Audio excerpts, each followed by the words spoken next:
Well, everybody,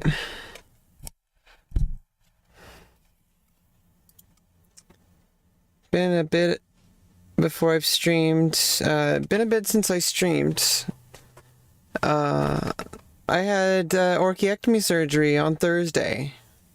It was 2 days ago. I'm still recovering. I can sit if I sit on a cushion and at an angle.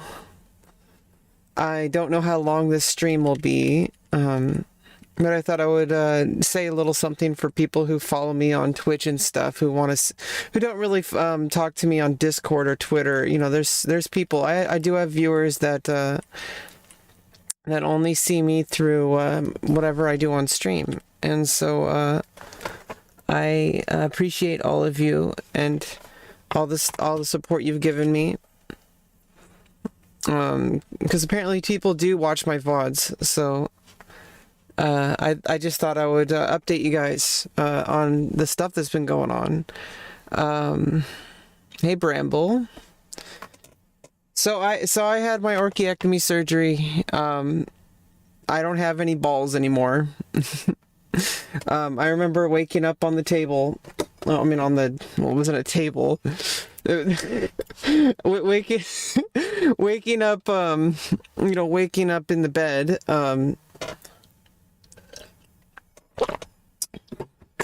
And they told me it was a success and nothing, and there was no problems, no complications. It's a simple surgery. It's only it took them, apparently, they said it would take 30 minutes. I don't know actually how long it took for mine, but it probably didn't take too long. But I'm recovering, and there's this stitched up thing that's really bothersome, but that should get better and better every day. Now I'm able to even sit. I've been just in bed mostly the past since Thursday. Just using ice packs, like the doctor said, 20 minutes on, 40 minutes off. And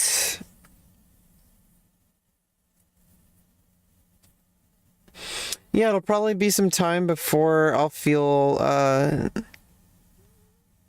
comfortable, but I already feel better knowing that I got this out of the way.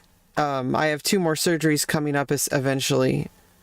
I have consultation for facial feminization coming up on March 9th, and I'm on standby list for vaginoplasty. I already had the consultation. There's things I got to do. I got to do hair removal for 6 months for bottom surgery preparation for vaginoplasty, and I need I need to get all the ducks in a row. There's some technical things, like documents that need to be signed and all that. For some reason they didn't get all 3 of my letters of recommendation, but that should be resolved. Everything should be fine. Everything should be resolved. That's not an issue. The issue is just that it can be a lot of waiting. But I got one of these 3 surgeries done. Using a voice changer? No. There's something wrong with environment noises? Is it distorted? I know that sometimes the mic settings... I know that sometimes the mic... it gets reset, the input levels. I don't know why. If it's distorting, I'm adjusting it right now.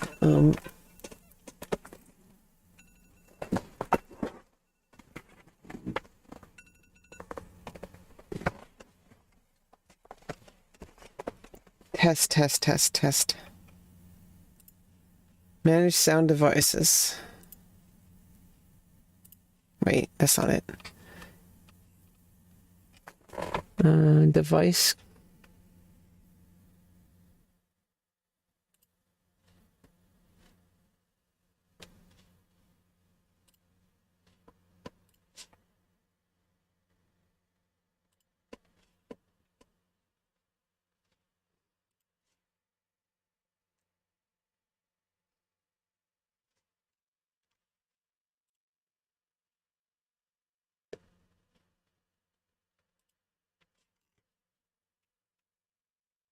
Vice properties.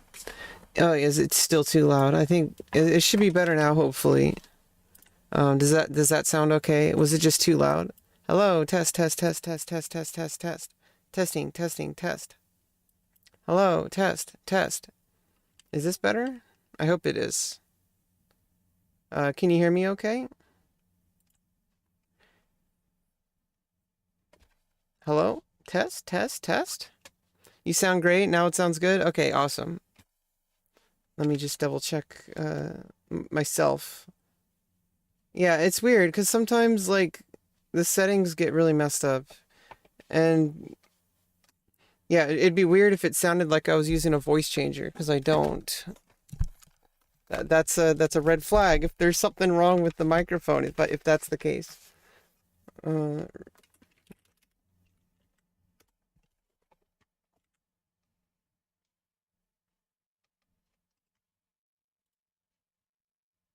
testing, testing, testing.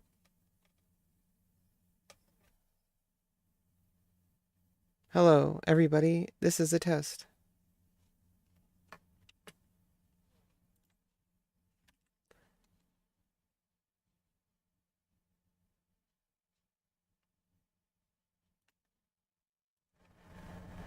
This is where it was.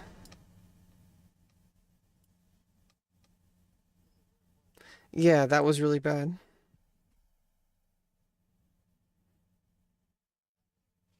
Okay, this is a lot better. I have it down to 20 now, input. And I raise it through OBS.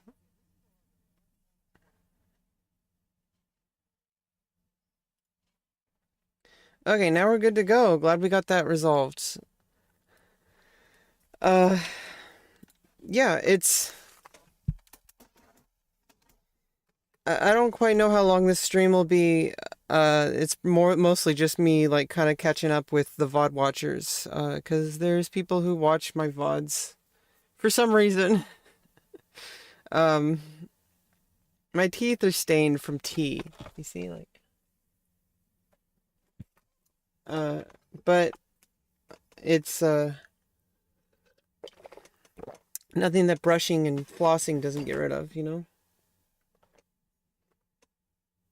Yeah, I don't really know, reading those books. These aren't books. I've been writing a lot in my journal.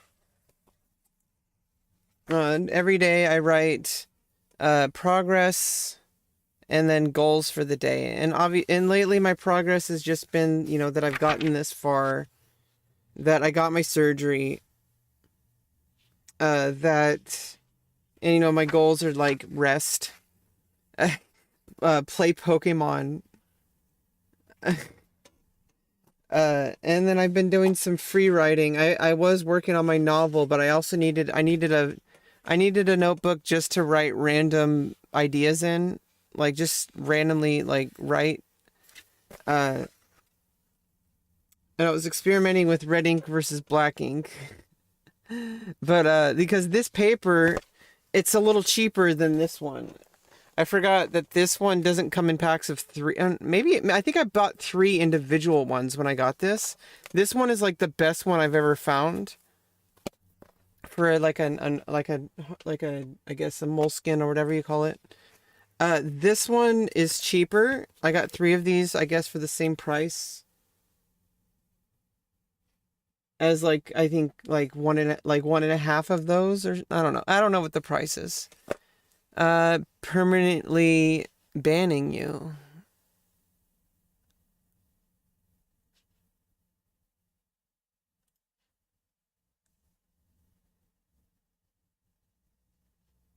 The stream makes you pleasure. Awesome. Yeah, so uh yeah, I'm glad to get those things out of me. It's they've been annoying. They've been nothing but trouble, okay? Like I have to tell you right now, like obviously right now it hurts because it's like there's still an incision like stitched up and healing. But that'll heal up and I'll feel better. Uh One of the things about estrogen is obviously, I'm getting vaginoplasty anyway, so this would have happened eventually, obviously. But if you don't get if you don't get orchiectomy or vaginoplasty, like if you don't remove them, eventually the estrogen just slowly kills them and it's painful. Like it just slowly dies. And so it's like I was just ready to get these painful things out of me. And right now I'm in pain, but I will be healed up and then I'll be good to go. I already feel so much better, besides that, just knowing that I did something that I've been working on for so long, like getting it out of the way. Um, Not, just outside of like the surgery itself, like just knowing that you've been working on something for so long and then you finally get it done is such a relief. Such a relief. Um, and it's gonna make fitting into my underwear a bit better. uh, but right now it's mostly just like ice packs, uh, lying down and like small walks to like get the mail and like stuff like that. I haven't been streaming for a very long time. I've been a bit depressed and also just going through this stuff. Checked it off the list. Yeah, exactly. Going through a lot of this stuff has been so like overwhelming. It's really hard to focus on a stream or do anything like that. Um, I do like to catch people up though, and I know that I haven't really done anything for uh several weeks now. It's not a big deal. I think people will forgive me. It's mostly just like I feel like I want to get back into making content.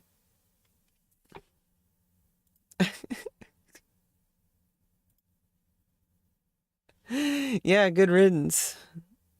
Hell yeah.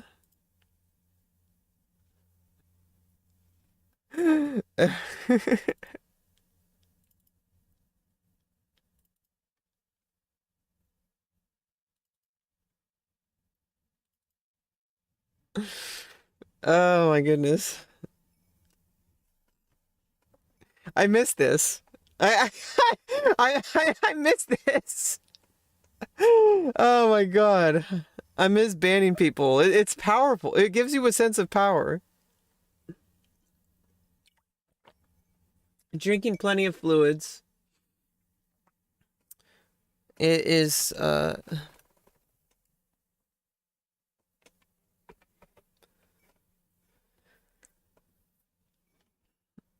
it's a long road ahead of us. Okay? This recovery is like this is like the level 5. I said this like on one of the discords I'm in. Maybe I think the Asmongold Discord. Uh this was the level 5 boss. The facial feminization is probably like the level 20 boss. Uh, Depending on the extensiveness, it could be level 20 to level 40. I think mine's probably going to be like level 20. I don't think I need too much facial surgery. There's multiple surgeries. I'm not going to get them all. I'm going to get whatever me and the doctor decide based on my needs. And based on, I don't want to overdo it. Cause, let's face it, I'm very pretty. But it's not about being pretty. It's about feeling like I am my gender, which I know that some people would kill to have the face that I have. I would, but then I could say like, you know what, like there's cisgender women out there who say that they wish I had that they had my face. I wish I had their face. So, it's subjective. I have my own personal needs, and I need to look in the mirror and not see certain features. And that's going to be decided, and it's going to happen too. And then that's going to be its own recovery it should be fine. I'm very healthy. And once I get healed up and can get back into exercising, I'm going to start exercising again.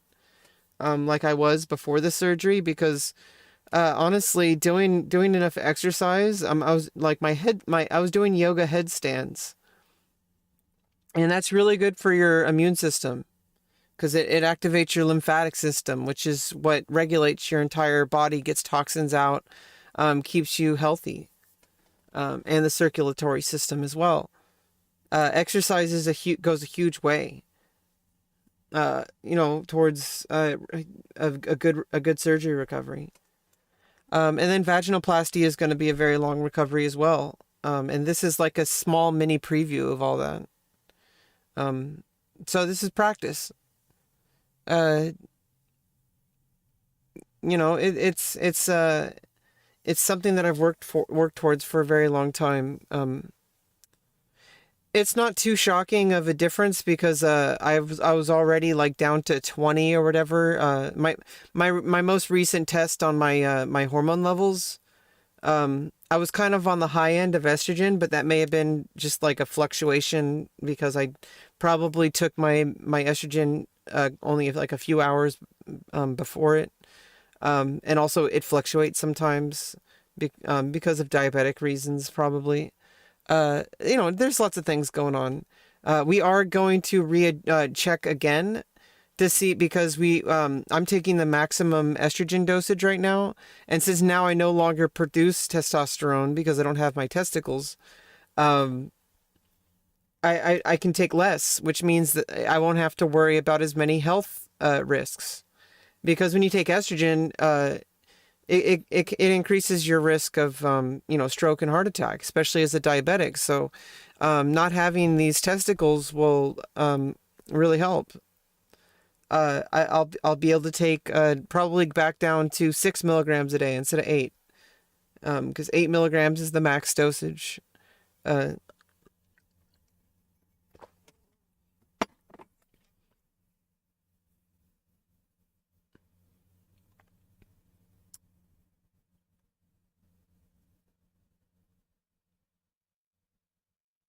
oh, I think I know why there was a problem with OBS. Oh, because if I lower the mic volume, then when I use Zoom, nobody can hear me, or Discord. I don't. Okay, so I think I just need to lower the input volume I think I need to lower the mic volume literally on OBS. I think I had it too loud. Test, test, test, test, test, test.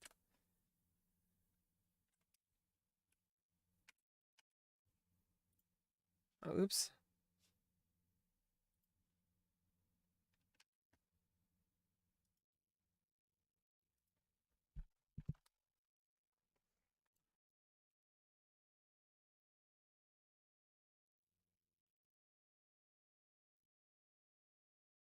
Let's bring it back up here. Test, test. Testing, test, test, test, test, testing, test. Test, test, testing, test, test. Okay, now let me actually listen to it this time. Yeah, testing stuff, talking to an empty room, uh, banning random trolls. I miss this.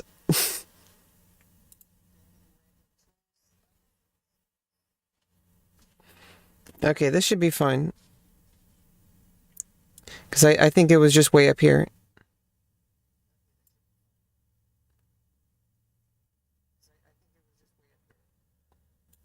Testing, test, test, test.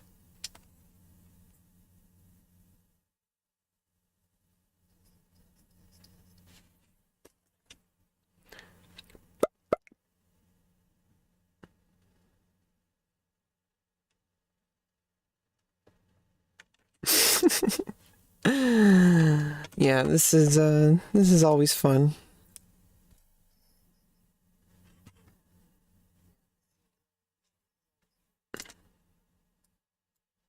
Okay, this should be a lot better.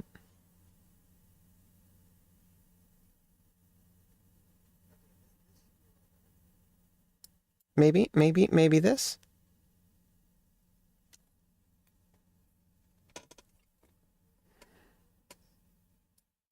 Okay. Okie dokie. Mm-mm.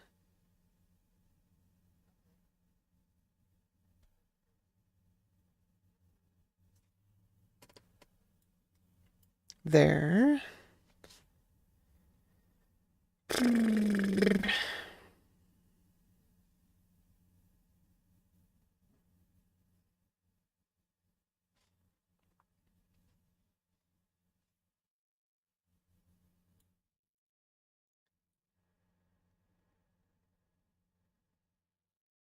Test.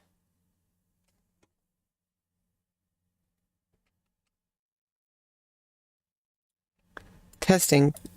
Testing. Testing. Testing.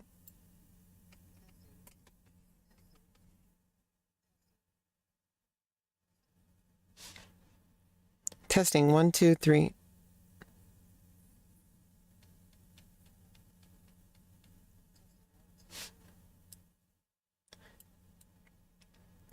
Testing. 1, 2, 3.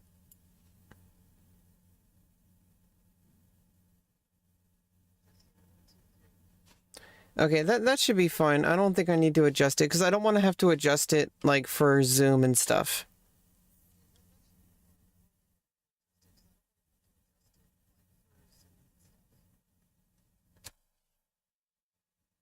Yeah, I don't think this sounds bad at all. Maybe it sounded better when it was lower though.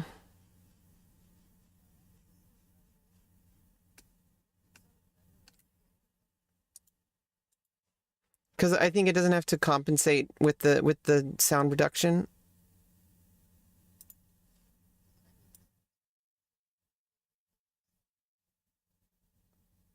Okay, let's have it super low.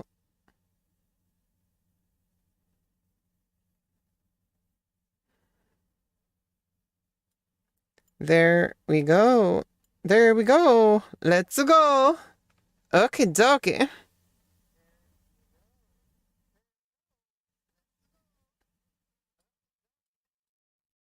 Yeah, I don't think it makes too much of a difference. I think 64 is good.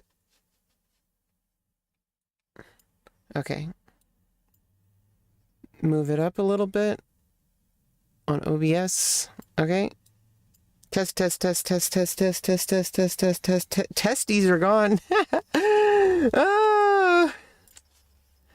Me and my dad already made some jokes, okay? Like we made some D's nuts jokes, okay? Like it already all happened. Who shot first? What do you mean? Hey, Parker Woodley. How are you, my friend?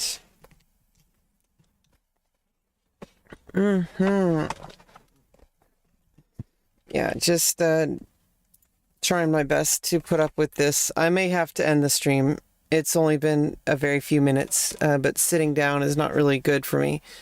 I think I also need to I think my underwear is too tight. I need to wear some looser underwear, okay? Like I'm still recovering from surgery. I need to not go in my bikini just yet, okay? Oh man, it's as much as this makes me happy knowing that I went for at least one more step along the way. I still will not feel completely satisfied until I have that vaginoplasty, okay? Like this is a start of a journey. Like seriously, when I wake up off that table, I keep saying table, it's like a bed. When I wake up in that bed and they hand me a mirror so I can look at my vagina, I'm just gonna smile and cry and just be so content. I'm already ending the stream. Yeah, I gotta go lie down and just use ice and just rest. Okay, I just wanted to do an update stream because I know that some people might show up and that I don't know, I'm kind of feeling okay. Maybe if I sit like this, there we go. Maybe we can hang out for a bit more. I just don't want to, I don't want to sit on it. So maybe I can just, okay, there we go. I'm actually super comfy now. I'm actually super comfy. Oh my God. I don't know about comfy, but, oh my goodness. Yeah, interestingly enough, Russia had to declare war the night before my surgery. Glopen fart. Glopen fart. How are you? Glopen. Glopen fart. Yeah, I'm not gonna end this stream, okay? We're gonna hang out for as long as possible. But don't mind me. Don't be confused. I mean, don't be upset if I like turn off the camera and have to like you know, put ice on there or something. Uh, I was playing Pokemon, but I don't really feel like playing a game right now. I kind of just sitting here and chatting. Let me get the music on.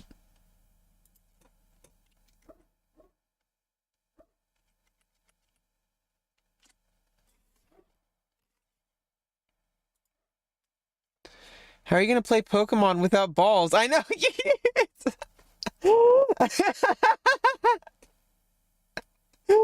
Oh my god. See, this is why I started the stream. I miss this.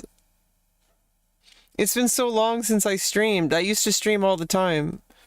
As even as like a, you know, a, like 1 to 3 viewer Andy, you know. Just a few of you who do come by makes me smile.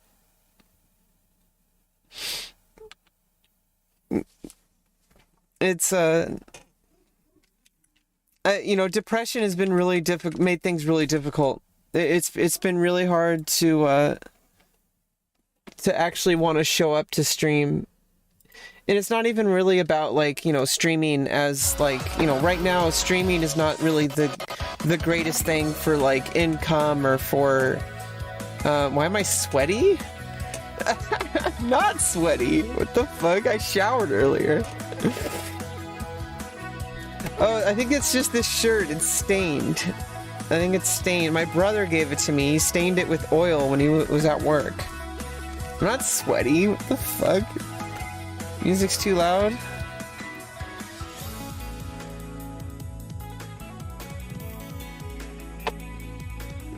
You're joking, Big Fungers. You're trolling. It's not something I can clean. It's a permanent stain. I've had this shirt for years. That doesn't look like I'm sweaty, huh? Well, maybe that's why I wear it. You know? This is so that you... Oh yeah, I'll turn it into a white shirt. I wear it so that it looks like I'm sweating, so people come in and said, "Why are you sweating? Why? Why? Why are you sweating, streamer?" I don't know what's up with that voice.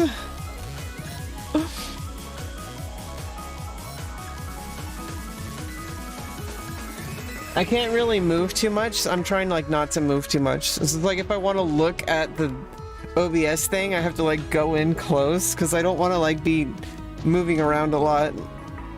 It's only day 3 of recovery.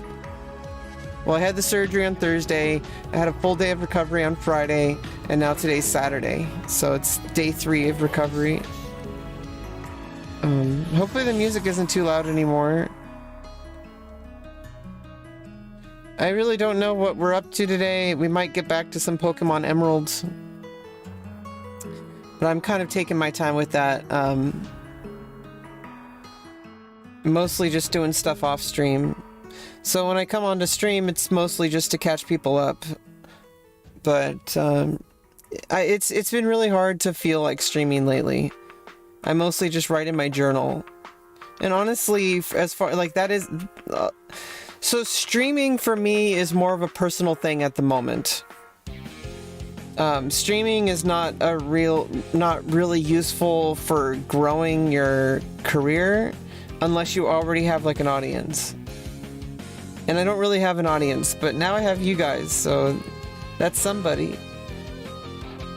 And it's one person at a time is the way I think about it.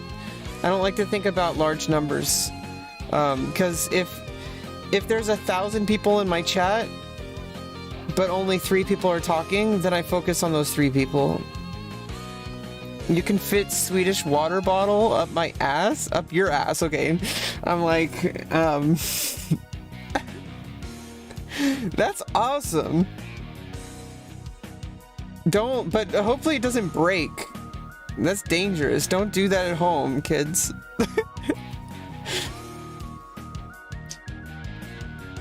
Yeah. Yeah, they gave me like ibuprofen and like acetaminophen. It kind of helps, but not really. Honestly, it's not super bad. It's just I don't want to move too much. So just sitting like this is comfy. I have like a cushion underneath my butt. You snort aspirin? Come on. In a video game.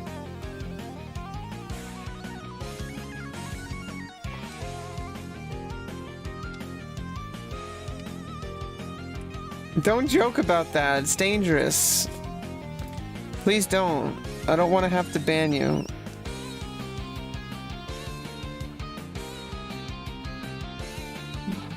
Yeah, just chill, okay?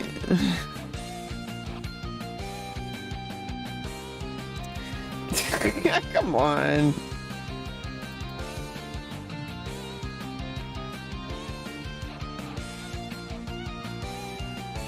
Hey, noob guitarist.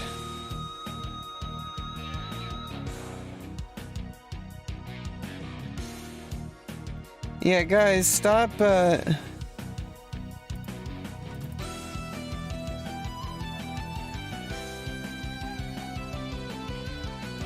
I'm good.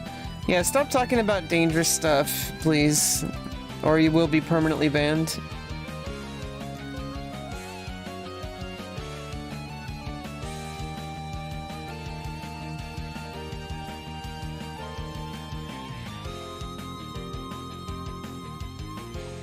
I was trying to untime out. Oh, God. I don't have a quick button for untime. Oh, yeah, I do. Okay. Untime out. There we go. With butt odor pillow? For butt odor. Okay, okay. I'm starting to get things. I think I know where you came from. For butt odor.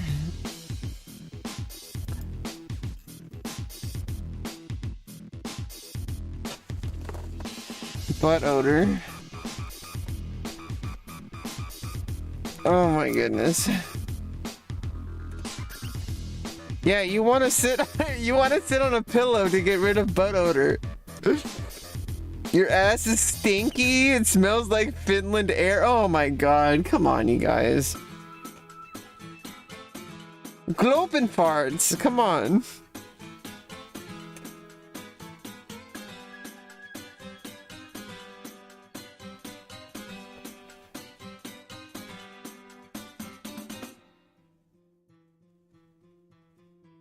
I gotta go pee.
Come on, dude. In Finland, you take a huge shit from your ass. I mean, yeah, usually that's where shits come from. Come on, let's not stop with the toilet humor, okay? You guys grow up.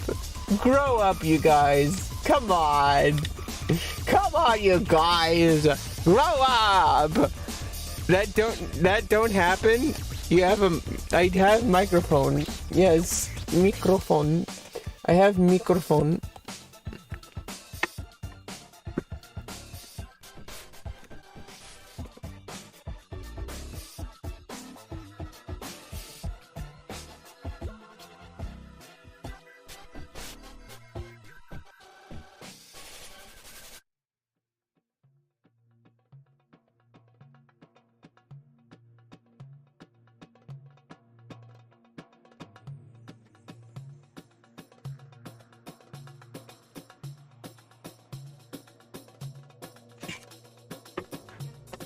I'm gonna boil some water. I'm just drinking hot water.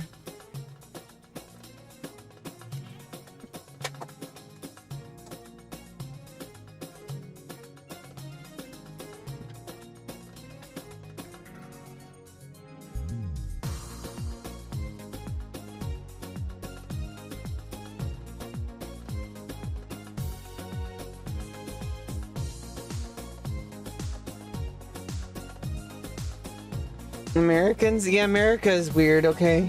Like, seriously. Okay. Take some ibuprofen.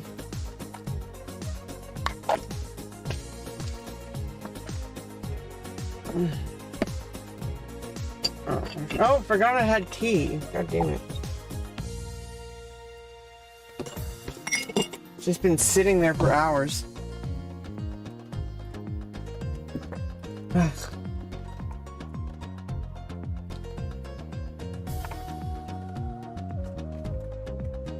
Oh yeah, I love chess. We haven't played chess in a while though. I might stream chess today. I might stream chess today. That might be what we do. But right now I'm just kind of chilling and chatting, okay? Like, and you guys are chatting, being chads in the chat. Okay, so what's your rating? It's like a negative 300,000. I'm from England. I have tea. You can drink tea when you're not in England, okay? Just because I'm drinking tea doesn't mean I'm from bloody England. I don't know if that's a terrible accent, I think. It's just a generic, like, cartoon UK accent. Like, got some bloody tea. Dishwater. Silver coins. Yeah, it sounds like American speech. Yeah, like when Americans pretend to be, just like when people from the UK try to sound American, they're like, I'm American. I'm gonna go into my car and drive and I'm gonna vote for the guy that I like because I like the cut of his jib. Or jib. I don't know. Is they jib or jip? Oh. I like the cut of your jib. You pretend to be a woman? Well, I don't pretend. I am a woman. But if you pretend to be a woman, that's like drag queen. That's like, you go queen. You have sex with guys in Finland? At least you have sex. Jeez. I'm sorry you don't have elections. That's so fucked up. The whole shit with like authoritarianism and, you know, like fascism, it's fucked up. Like when they say, oh, we have an election, you know, but there's only one person running. You like the leader looks like you? Neanderthal? Hey, what do you vote for? I vote for clubbing. Boom, boom, boom. One of the things is not anarchy. Well, at least anarchy can be good if it's in a small, mindful community, but anarchy can be bad if it's in a very, like, upset, large community. That's the problem. That's the problem. That's the problem with anarchy. Is basically an honor system. If you have like a few people, like 10 people, who are like, you know, peaceful, then anarchy is fine. But if you have like 20 people, and some of those people are very like annoying, then you're gonna have a problem with anarchy because they're gonna take advantage of it. Yeah, fuck Putin. He's a fucking dick. People who are annoying. Like somebody who's like, hey, like, this is my house, even though it's your house. Like if you're in anarchy and you have like 10 people and everyone's happy with their own place and they don't fight, that's fine. But if you have 20 people and then people are like, hey, move out. This is my house now, and I'm gonna beat you up if you don't. Well, then suddenly anarchy doesn't work.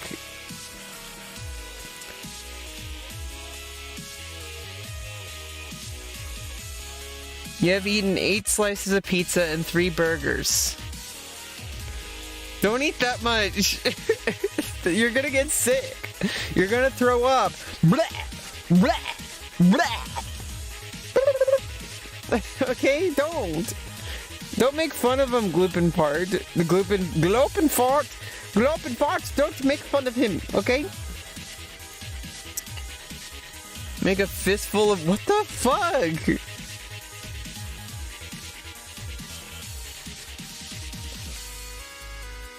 Not cool, dude.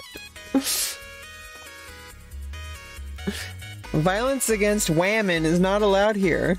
Violence against men, how do you say? So you say women, but you can say men. Okay. Just because you don't like me, woman, because we're women, and I hope you like a woman too. Hopefully I don't get DMCA'd.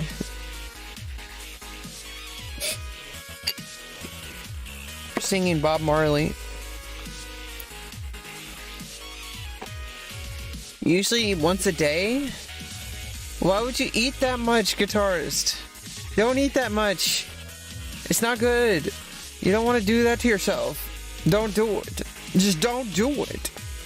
Don't do it. You're afraid to come out? Well, listen. Everybody's different. Nobody is expected to do what other people do. If you have your own gender identity, you have your own sexuality, you are you. You're an individual. And you know yourself, and you know your life, and the people you feel safe with. So find the people you feel safe with, and when you come out, you're going to discover the people you don't feel safe with. And it's going to be really hard, but some people you just have to throw out of your life. Like, just not talk to those people anymore. Focus on the people who actually matter.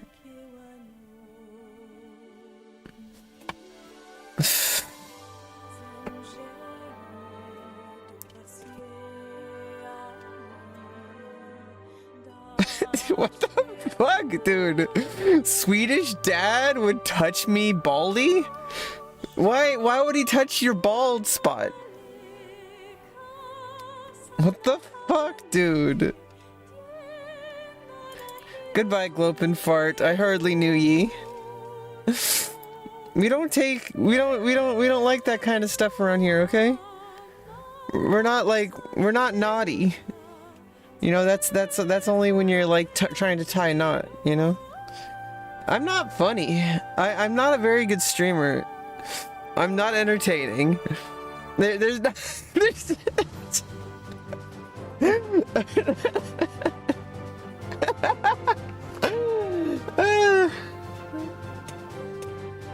No, I am a good streamer. I don't always feel like a good streamer. Honestly. I think a lot of it is just I'm so exhausted from all the stuff I've been doing. But hey, we're gonna get through this. I'm gonna recover. And I'm gonna be at least, you know, obviously we still have a long road ahead of us. with 2 more surgeries coming up eventually within the next year, like a year and a half or so.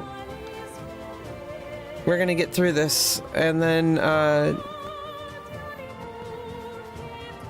you know, I have a lot of life left in me. Even if this takes another 2 years, which the doctor assured me that I mean, he didn't assure me, but the doctor did tell me it's a 2-year wait list for vaginoplasty, but he also said that there's a good chance I could get a lot sooner.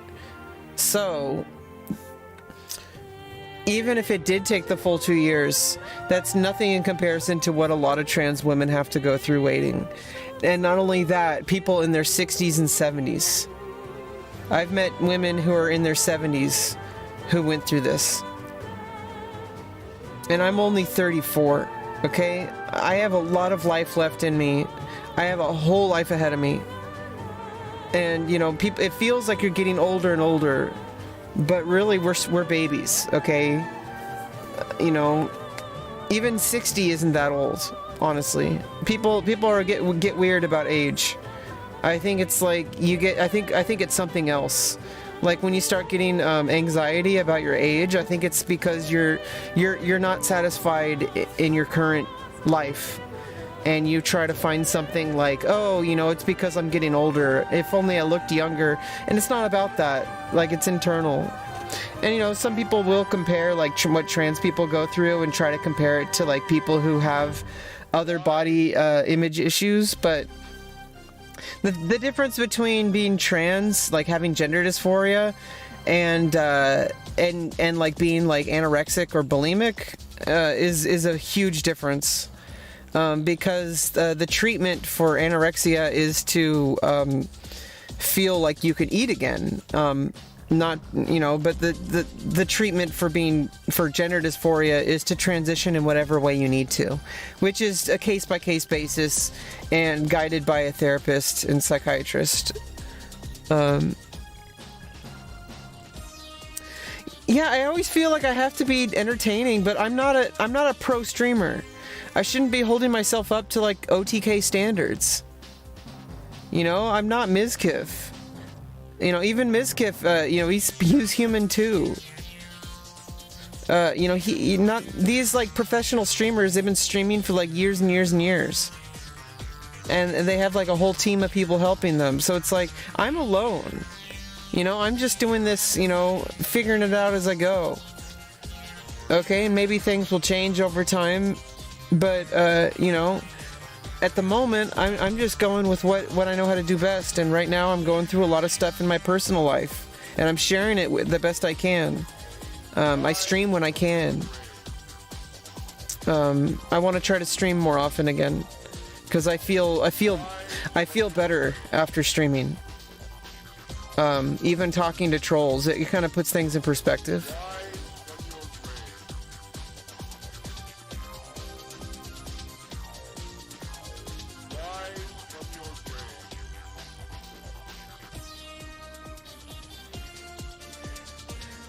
But that also being said, I am trying to like do stuff outside of streaming, and I'm trying to use my streaming time as like more of a focused effort rather than just streaming for hours with like no real goal. Like right now I'm just kind of started stream and just seeing what happens, you know. But like I do want to ease into like more of a schedule, because like, you know, I want to get some writing done. Okay? I want to finish my stories, my short stories, and my novel. But I've been writing some random snippets of stuff just to warm up. I wrote 2 scenes to my novel in the second draft. I started the second draft to Even Star. And I am redesigning it from the ground up, but I have all the characters built from the first draft. But now, knowing what I learned from the first draft, I'm like taking the characters and basically starting over, but with the character, like I boiled it down. And every time I write a draft, I boil it down and gets better and better, because I get a fuller understanding of what the characters are and what they in the story. But I think the way, and I'm not going to share any of the text of this draft. because it's getting closer to what the final version will look like. And I don't want to share it or leak it, because I do want to try to traditionally publish it after I finish the draft and have finished enough draft to revise it enough to be what I deem appropriate to actually start sending queries to agents and editors. Obviously, I would like to get editing done first, like hire an editor of my own to get the manuscript so that I can send it to an actual, like, traditional publisher. And then from there, if they buy it, they also have an editing process. So it's like I want to get the manuscript first, the one that I query. And if you don't really necessarily know what all this means, that's fine. I don't know firsthand what it is to be like actually a published author, besides just self-publishing. See, I want to avoid self-publishing as long as possible. I want to use that as a last resort in case I've queried to enough agents and editors, and I get enough. And if I get denied, and if I get rejected enough times that it's just time to move on. Then I'll just, get some cover art and do some, marketing, the best marketing I could come up with, do a release on Amazon as an ebook, and then just move on. And by the time I'm querying, I would already be working on a new project anyway. So it's like the way I would do it is write a draft.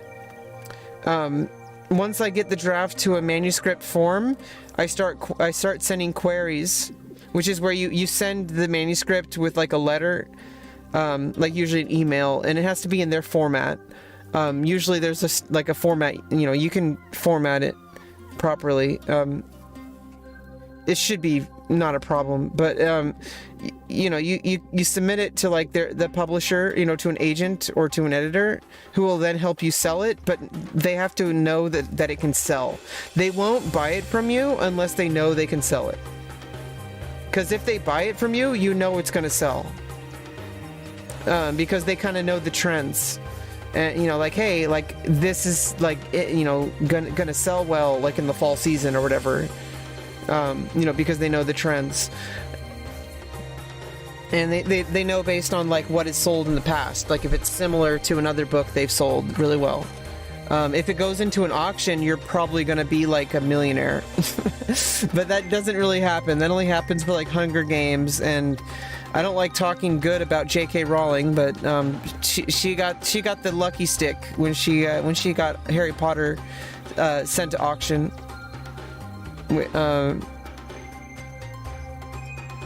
Because when it goes to auction, they know it's going to make like millions and millions. So they'll pay like a shit ton for it. This is all stuff I've learned through writers talking about it. Obviously, I haven't done any of this, but I would like to have a finished manuscript that I can start sending queries, and then I can start another project during that time, and so start another draft. And I have 3 novels in the same universe. Like I have Even Star. Even Star is set in one time period on the same. I have 3 different novels that are set on the same planet, but across 3 different times, like throughout its history. One in the not so distant future, but technologically advanced. This one's kind of like an industrial revolution, but like it kind of has like technology that we have, but not all of it. It's kind of like a steampunk kind of thing. Like there's an internet, and there's like Twitter and stuff like that. They call it railway because there's still trains. They don't have like they don't have like a lot of the technology, but they do have some of the technology we have. Then there's like an ancient, like 10,000 years ago, like kind of like Berserk era, like not thousands of years, like hundreds and hundreds of years ago or whatever. I would say it's like thousands of years ago, basically in the age of like myth and magic, but it's all set on the same planet, but it's using a magic system based, all the stuff going on is based on, it's basically, I have Even Star as like the center but then there's like a prehistory and then there's a post-history. It's kind of an interesting concept I've been working on for many years. I started the prehistory novel in 2011, but I've written more for Evenstar than I have for any of the other novels. And I'm pretty proud of myself. I wrote about, like, I would say 140,000 words. I'm not quite sure. I kind of lost count because a lot of it was like note taking. And so, but like I do count the note taking because it was a first draft. I would say, I guess with, I don't know, it was somewhere between 100 to 140K. I wrote a lot of scenes and I developed the characters a lot. But yeah, you know, this is the thing is like, you know, I got this surgery, you know, when I started hormones, I already knew I needed vaginoplasty. When I started hormones, I already accepted that I would never have offspring. Because I know that like hormones alone, will get rid of your sperm for the most part. It's not 100%, but now it's definitely 100%. Still, you should practice safe sex. Okay, like if you you can still get there's still STIs, you know, sexually transmitted infections or whatever. Where's my water? Okay, I need to settle in.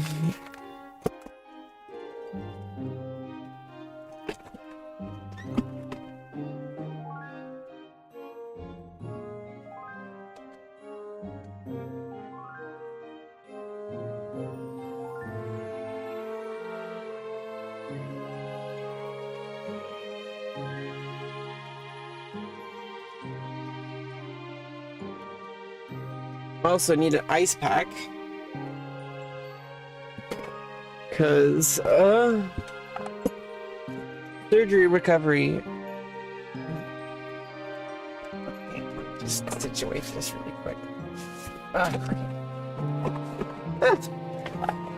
Okay. Oof.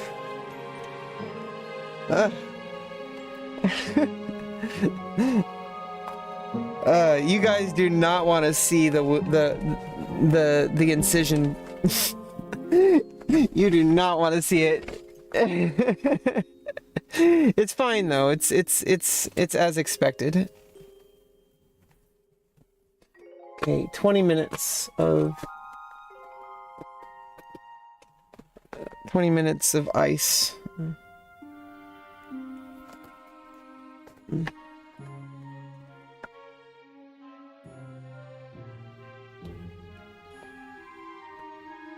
20 minutes. 20 minutes. Oh my goodness. Yeah, eventually I want to get back to making YouTube videos. I was actually starting to get to the point of figuring out editing. Don't want to make it look like I have a boner. 'Cause I definitely do not. I don't even know if I can even get aroused right now because it's just so freaking like focusing on healing, you know. The incision. Oh god. Just a second. Okay.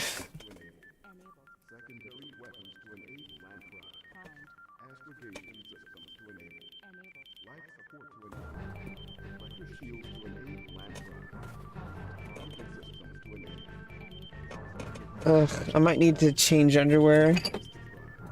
Jeez.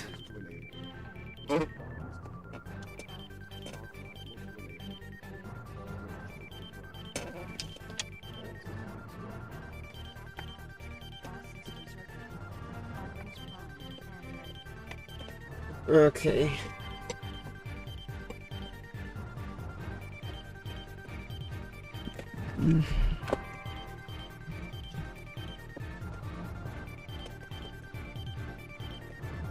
Yeah, these ones are a bit too tight. I don't think it's good. Better be safe than sorry, you know?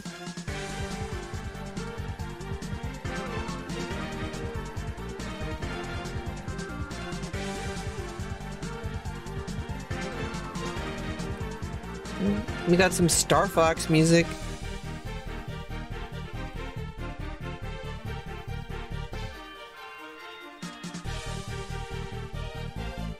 Granny panty time.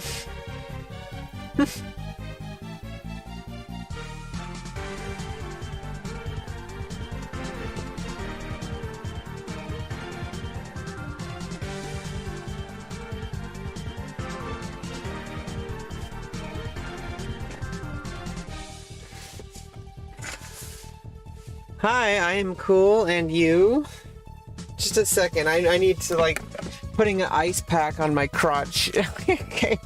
So, kinda can't show that. I don't want to, like, be all awkward on camera, okay? Like... Okay. There. What is it, orchiectomy? They, you could probably Google it. I don't want to, it's just they removed my balls. Yeah.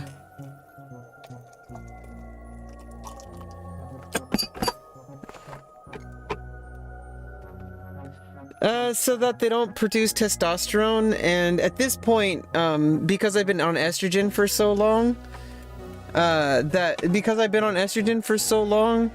I already didn't really produce much testosterone as it was, so it was mostly just so that I don't have to feel pain, because they shrivel up and die. How long have you been on estrogen? 2.5 years.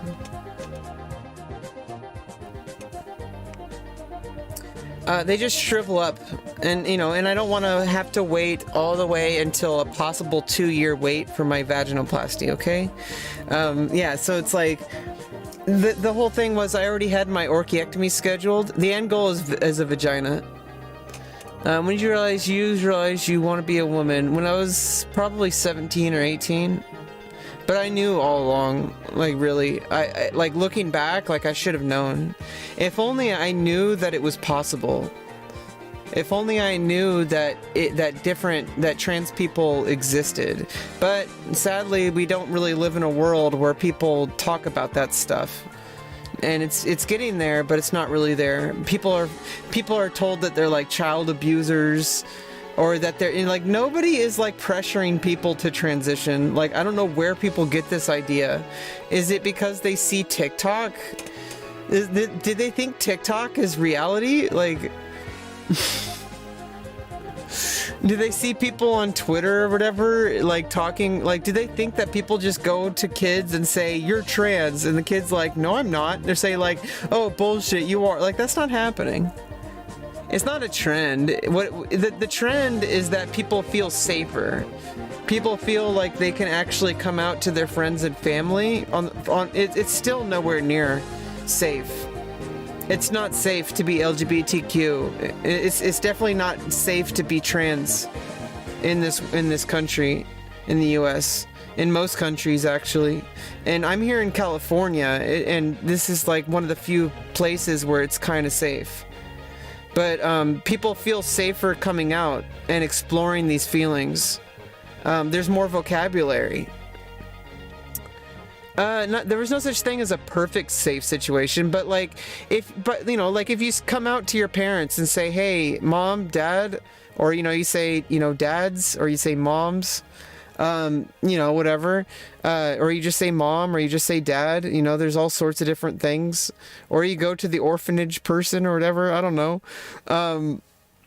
you go to the people taking care of you and you say, I think I'm trans, and they're like, thank you for feeling safe enough with me for sharing that. Let's take this one step at a time. Let's schedule you to talk to a therapist so that you can explore this in a safe environment, where it may, or that depending on the person's needs, that can turn into possibly taking hormone blockers so that the kid can take more time to explore who they are and be a kid, so they don't have to, like, because the medicine exists to, like, give people a chance to actually figure out which path they're going to go. You know, they can take a hormone blocker, and then if they decide they're, you know, that transitioning medically is their option, then they do cross hormones when they're 18. And if they don't, if they're like, wait a minute, I'm not trans, then they just go off the puberty blockers and then just go through their puberty. Hopefully, I don't know what a perfect society would look like, because we're not anywhere, but I know that it's not a society where people feel scared to come out as trans, where they have to, it's not a society where we have to feel like people feel like they have to hide. They don't have lasting damages. That's actually misinformation. I don't know where you got that information. It's been used since the 70s for cisgender kids, and it's completely reversible. I don't know where you got that information. Hormone blockers are completely, well, nothing's completely safe. Like, you can choke on water when you drink it. But there have been no lasting damages from hormone blockers. It delays your puberty, but as soon as you stop taking them, you'll just resume.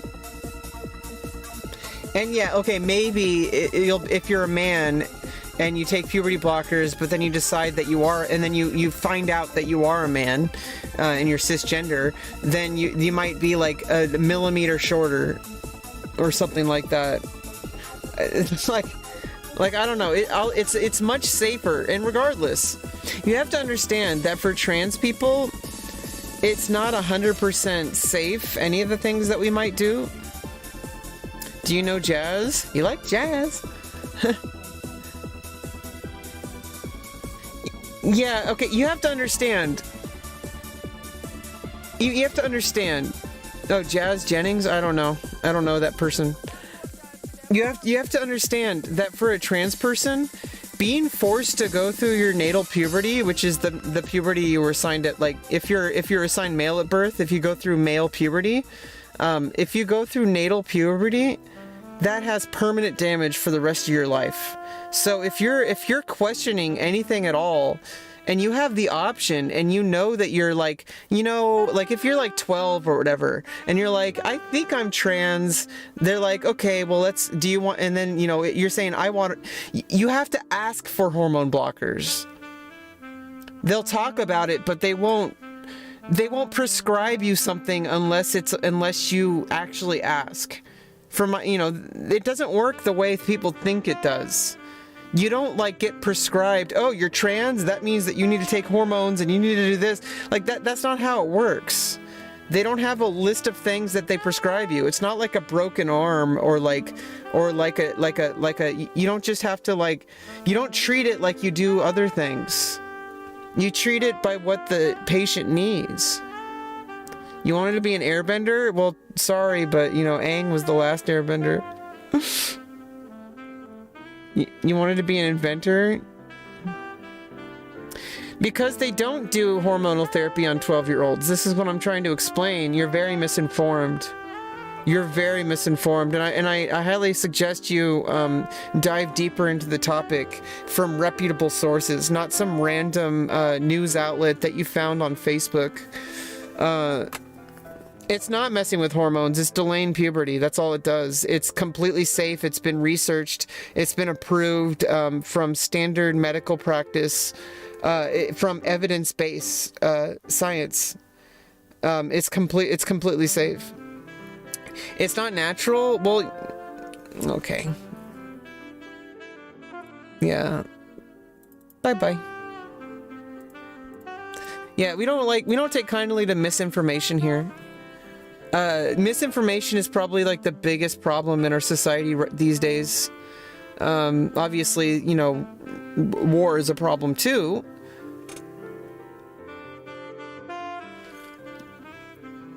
Yeah, people like spreading misinformation about vaccines. This, you know, if we can't get people to accept stuff about COVID, imagine how hard it is for people to accept evidence-based treatment for trans people. It's insane. And not only that, but the misinformation is spread by people who are anti-trans. People who want trans people to suffer. And so people spread stuff that sounds like it could be reasonable. They're like, oh, you know, now that you mention it that way, that sounds logical. And it's like, dude, don't fall down that trap. Because some things aren't what you think they are. You have to not believe everything you think. Because you might think something, but that doesn't make it true. Because you can think, oh, you know, if you delay your puberty, doesn't that cause problems? And it's like, well, no. Like, that has not been the case. And I'm sure there are risks, but there's, like I said, there's also risks. There's even more risks in a trans, and see what happens. The risk of suicide in trans youth who are unable to get on hormone blockers is exceptionally high compared to trans youth who need blockers who then get access to it. And not all trans kids even ask for hormone blockers. Some are like, you know what, I'll deal with it. They'll just go through their puberty, and if things change, then they'll be like, well, I wish I did hormone blockers. Like, I wish I was able to do hormone blockers when I was a kid, but I didn't even know what being trans was. I looking back, I can see all the feelings, but I didn't have the vocabulary. I didn't know that it was a thing, and I wouldn't have had access because you have to. I don't think it was even like prescribed to trans people, to trans youth back then. Maybe it was. I don't know.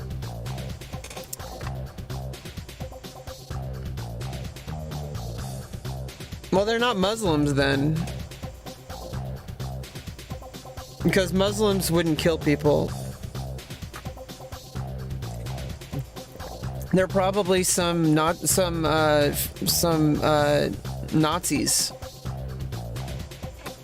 Yeah, because if people are killing people for being who they are, those aren't religious people. Those are Nazis. Those are extremists. They're not religious. People who are Muslim or Christian or Jewish or anything like that, any religion, Hindu, any kind of religion in the world are, you know, if they truly practice their religion, then they're peaceful and they spread love. Well, I mean, they could have been Muslim, but I'm just saying they're not. That's not what Islam teaches. That's just like Christianity. Christianity doesn't teach to hate gay people or to hate like anybody. Like Christianity itself teaches acceptance and love. So anybody who walks around and says that they're a Christian or they're a Muslim and then kills people is a liar. Maybe that's what they would have said on the news. But, you know, just realize not everybody who is Arabic or any kind of, like, you know, Middle Eastern is necessarily Muslim. Like, that's a religion. What do you want to do when you're an adult? I am an adult. I'm 34. What the heck?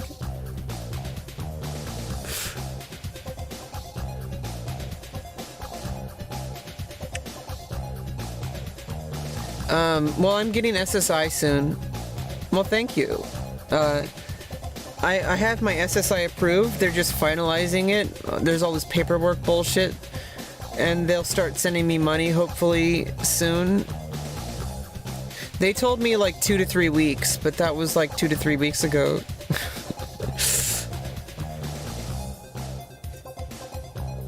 SSI is supplemental security income. It's because I'm autistic. I have issues related to being autistic and extreme trauma that leaves me unable to work. Just getting and maintaining a job is not very realistic for me, at least at this stage. Yeah, but I mean, good news is I'm going to be getting an income and I can start looking for housing once I have the income. I'm already on a wait list for a housing voucher, but there's other options too. And my case manager is going to help me step by step to get me into housing so that I can start living independently from my dad. I need to live independently. As much as, like, it's actually not too bad here. I'm very comfortable. I'm very comfortable, but being comfortable is not very conducive to growth. You know what I mean? Like if some like lobsters, they shed their shell, and they're very like vulnerable until they grow their shell back. But if they stay in the shell, they'll be uncomfortable and they'll never grow. My dad's very supportive.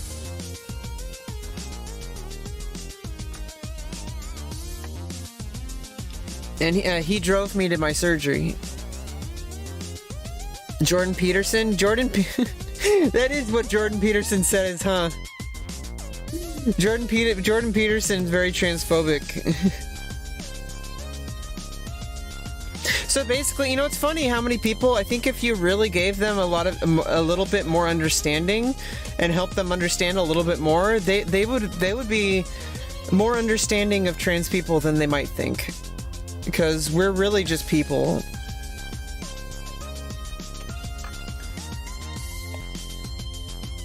But I think there's this like mental gymnastics that people play because they have this hard belief that they have, and they want to justify their belief instead of adjusting their belief.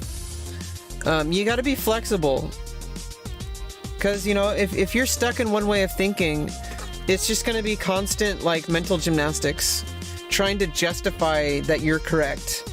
But you're not correct. You're not always correct. Sometimes you're false. And being able to admit that you're wrong is like a superpower. And when it comes to trans-affirming healthcare, there's evidence-based practice that is accepted as best practices. And politicians keep injecting their need to be reelected by their transphobic voter base, that they're disregarding accepted medical practices in order to like cater to like some people voting for them. It's kind of disgusting. Joe Biden transphobic? I don't think if he is, it's not, he hasn't talked about it publicly. Honestly, I feel like everybody's transphobic. I feel like there's internalized transphobia in a lot of us trans people. But you know what? That's the wrong way of looking at it. Because labeling somebody as either transphobic or not transphobic is meaningless.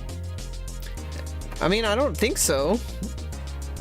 But like, I think reframing the whole concept is, do your actions, do your words, therefore your actions, do your actions lead to causing direct harm to others? And if the answer is yes, then there's a problem. If the answer is no, then, you have to also ask yourself, do your actions cause harm to yourself? Because sometimes you can not really be causing harm to others, but you're like, by thinking negative thoughts, you're harming yourself because you don't have love in your heart. So you can internally like hate trans people, but your actions don't match that. But that may not affect trans people, which we would be very happy for if people would just keep it to themselves. If people are transphobic, at least keep it to yourself, Don't like start hurting trans people. But here, just a second.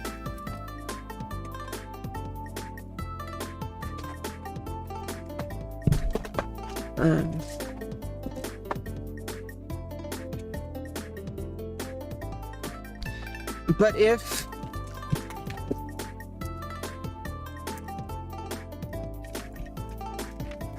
okay.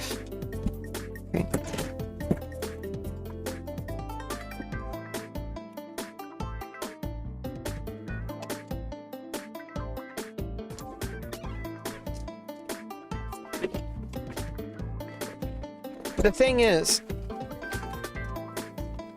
that there's a difference between, like, there's something that like you can internalize, and thinking hateful thoughts has a real effect on you as a person.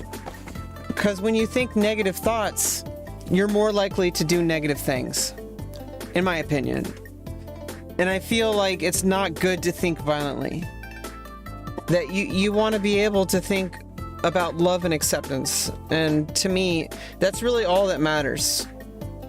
And, you know, some people go further with their religious beliefs, and that's obviously their prerogative.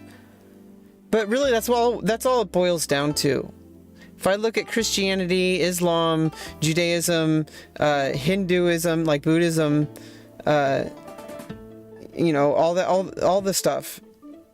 If I look at that, all it really boils down to is accept others as part of God. Like, accept them as love, you know, no matter who they are. Even somebody who's harmed you. And, you know, like, you can get deeper and deeper with that, but that starts to become more and more opinionated as you go. You know, all these religions were created by people, and people aren't perfect. And also people have opinions that they inject. I mean, look at Twitter. You know, you look at a 4,000-year-old, like a 6,000-year-old text written by like many different people, and you got to ask yourself,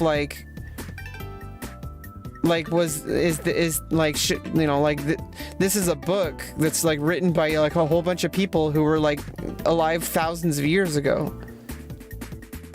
Like, what if it was Twitter? Would you be like just listening to it just because somebody said it? The difference, though, is that I feel like there is I don't think there's anything inherently bad with religion. I think there's something inherently bad with people. And any of us can do bad things, in my opinion. I've done bad things. But I've also done good things. But I don't think anything is unforgivable. Obviously, there are things that you have to be removed from society for. Like if you commit a crime, like a murder or something, that you have to like remove. But like rehabilitation is possible. And there's also like, I don't think the death penalty is really warranted. And it could be argued that maybe if it's like super insane, like if somebody commits like, you know, human rights atrocities on a large scale, someone like Hitler should have been like publicly executed if he was found alive. Like that kind of stuff. But then you could say like, oh well, then won't they just become like a martyr or whatever? So it's really like, that's a really kind of a whole different topic. But I don't think it takes a giant book to tell me that I should treat people with kindness. If I want to study a book, that's one thing. And obviously I'm not going to tell people they're wrong for doing so. But if you're going to take that book and interpret it as an excuse to hate people, then I feel like you got the wrong point. Like that's not what the Bible's about. It's just like that's the opposite of what it's about. Like when did Jesus go around, you know, shooting people? I don't see that anywhere in the Bible. I don't know what version you're reading, what these people are reading. Not you, particularly. Like I don't see it. I don't see how they justify their actions. Like, I honestly don't see how where they could possibly find that, just because like parts of the Bible says like some very outdated homophobic things. You know, it was written like 6,000 years ago. Where do you think they would write? You know, the Old Testament, that was written like 6,000 years ago. like what? We lived in a different world back then, okay? And people are still hateful towards gay people and trans people.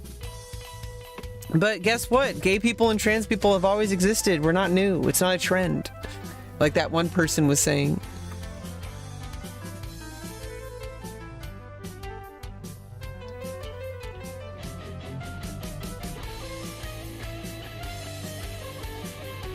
But yeah, basically I've just been trying to take care of myself lately and not really focusing too much on streaming. Even though I do enjoy streaming and I do enjoy catching up with random strangers. And it is kind of fun, like, banning people. It's I don't know, it could be annoying, but, you know, I think it's better if I put that energy into journaling and into writing my novel and stories, like... Oh.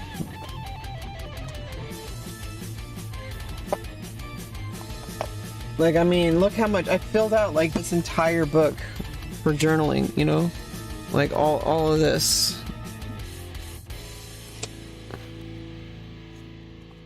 You know?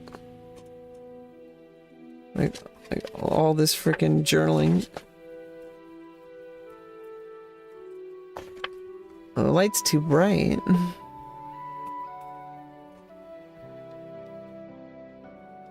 Yeah, like... I've been journaling a lot, okay? This was like at the start of 2021 for like a few... I journaled for like a few days out of like the first month or two.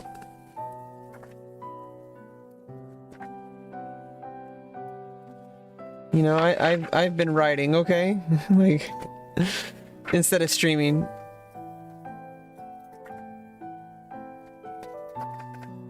And it's part of therapy.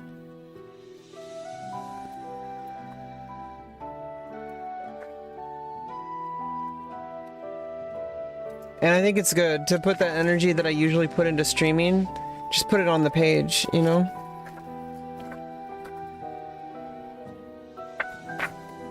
So this is what I've been doing instead of streaming, okay?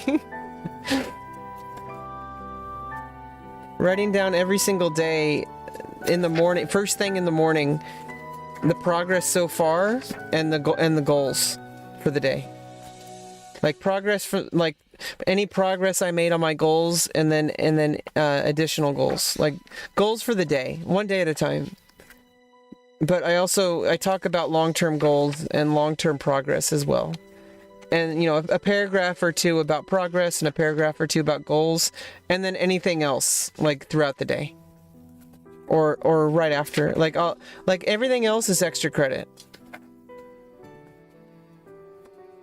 Like, everything else after I do progress and goals is extra credit. And honestly, if I want to say, like, Devin Nash gave me the spark. That, you know, to start, like, because all he said, like, in a random video... Just write down your progress and your goals. And I was like, literally like, wow, like, how come I've never simplified it that much before? Like, what the heck? I was complicating my journaling, and it's not complicated. It's really simple. Just write down your every day, write down your progress so far, and then your goal, and then write down your goals. Just every day. No matter what you're doing. Like, it applies to anything that you're doing.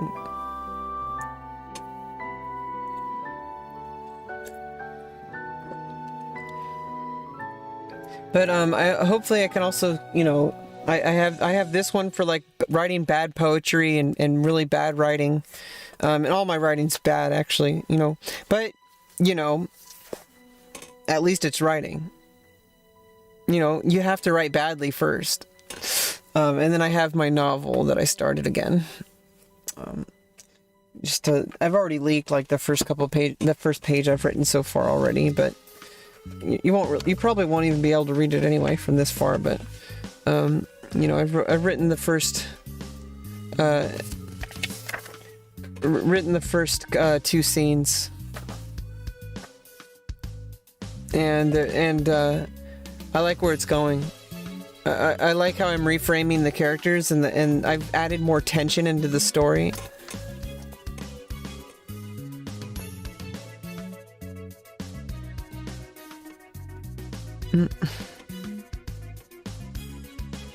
I was writing some really bad poetry, Jesus freaking Christ. Yeah, let's read some of it.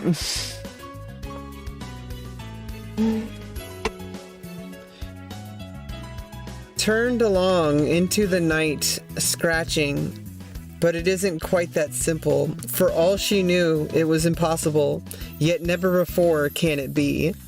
What place is this? That it sounds too wary to be kind to a traveler. How could it be that after so long, not one man can sing its song?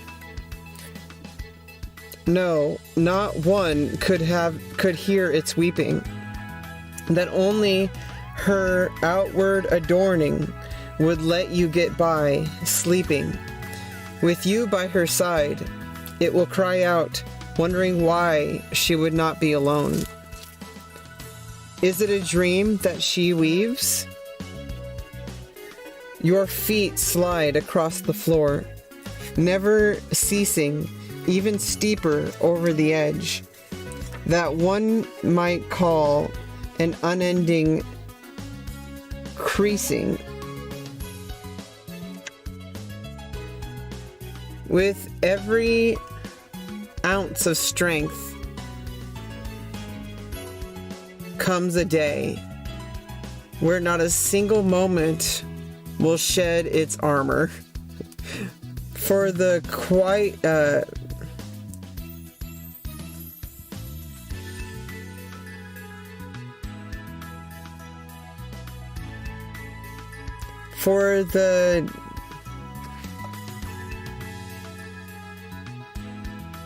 For the gentle caress of a summer wind, matched only by an embrace of a father.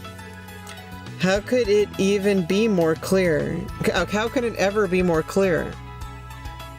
The effervescent flow of an icicle's sheer. Yet I can't shed a single tear before your eyes slowly tremble, draped in fear. Yeah, really bad poetry, okay? Really bad poetry.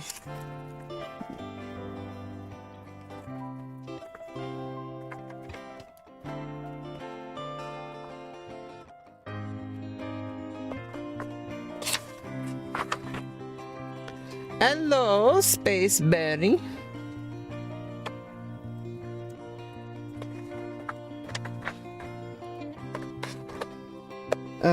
Yeah. I mean, to be fair, I mean, this is stuff I've been writing, you know, in surgery recovery.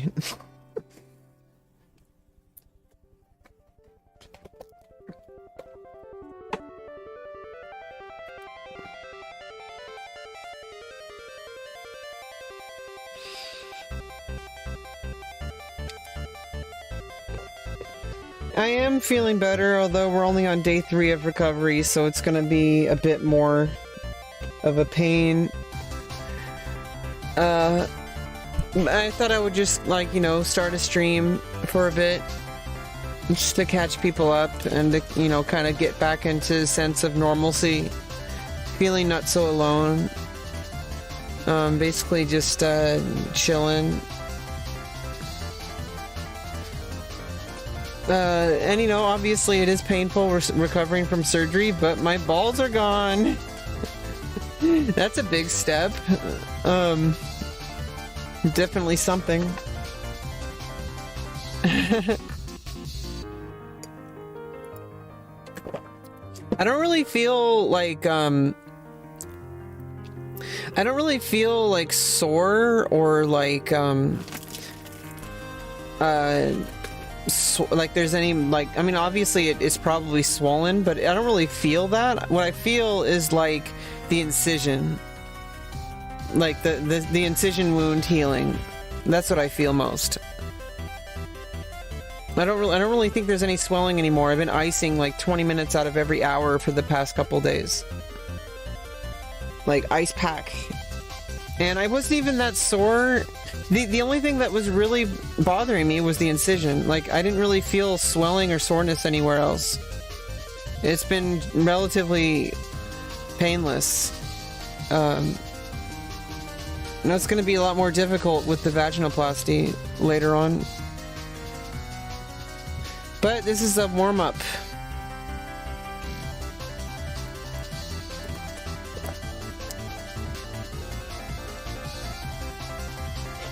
I want to get back to writing, but I'm streaming.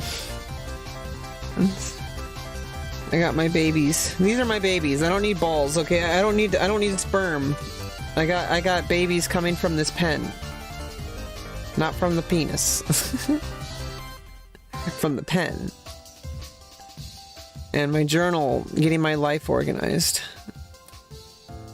And, you know, I basically use the journal for, like, my personal thoughts and for organizing my life. Obviously, this is a draft for a very specific novel. And then I have, like, a free writing book. That's just anything else. Like, writing anything else. Like, bad poetry, random snippets of stories. And I timestamp everything so that when I go back, if I want to transcribe things into a digital document, I'll mark them with a blue circle. And when I'm done, mark it with red ink, like a check mark through it. Like, I'll do a circle, and then when I'm done, I'll do like a check mark circle. Like, I kind of have like a weird system. Like, I do a little circle, and then I do another circle, like basically like a little check mark. But it's a lot smoother. It's like like when I'm done transcribing it, because if because I'll timestamp it so that when I put it into a document, I can order it by time written rather than time transcribed. So that I can have an organized document, because I might be pulling it from either a handwritten journal, I might be pulling it from a typewriter, because I have a folder system that I use for my typewriter. I'll timestamp, and then what I'll do is I'll write out a draft, and then after I'm done in a writing session, then I'll go through each page and number and date them, and number and timestamp them. Like, I'll put the date and the time.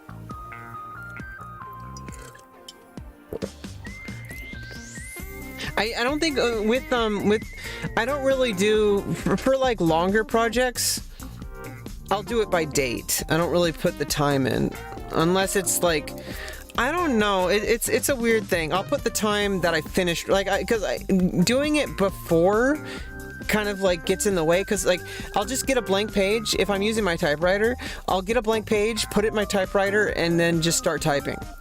And then I'll do the next page. And then when I get like 3 or 4 or 5 pages, sometimes more, sometimes like not even a full page, then I'll go back and I'll number them. And I like to put the last page first, so that I know how many pages I wrote that day.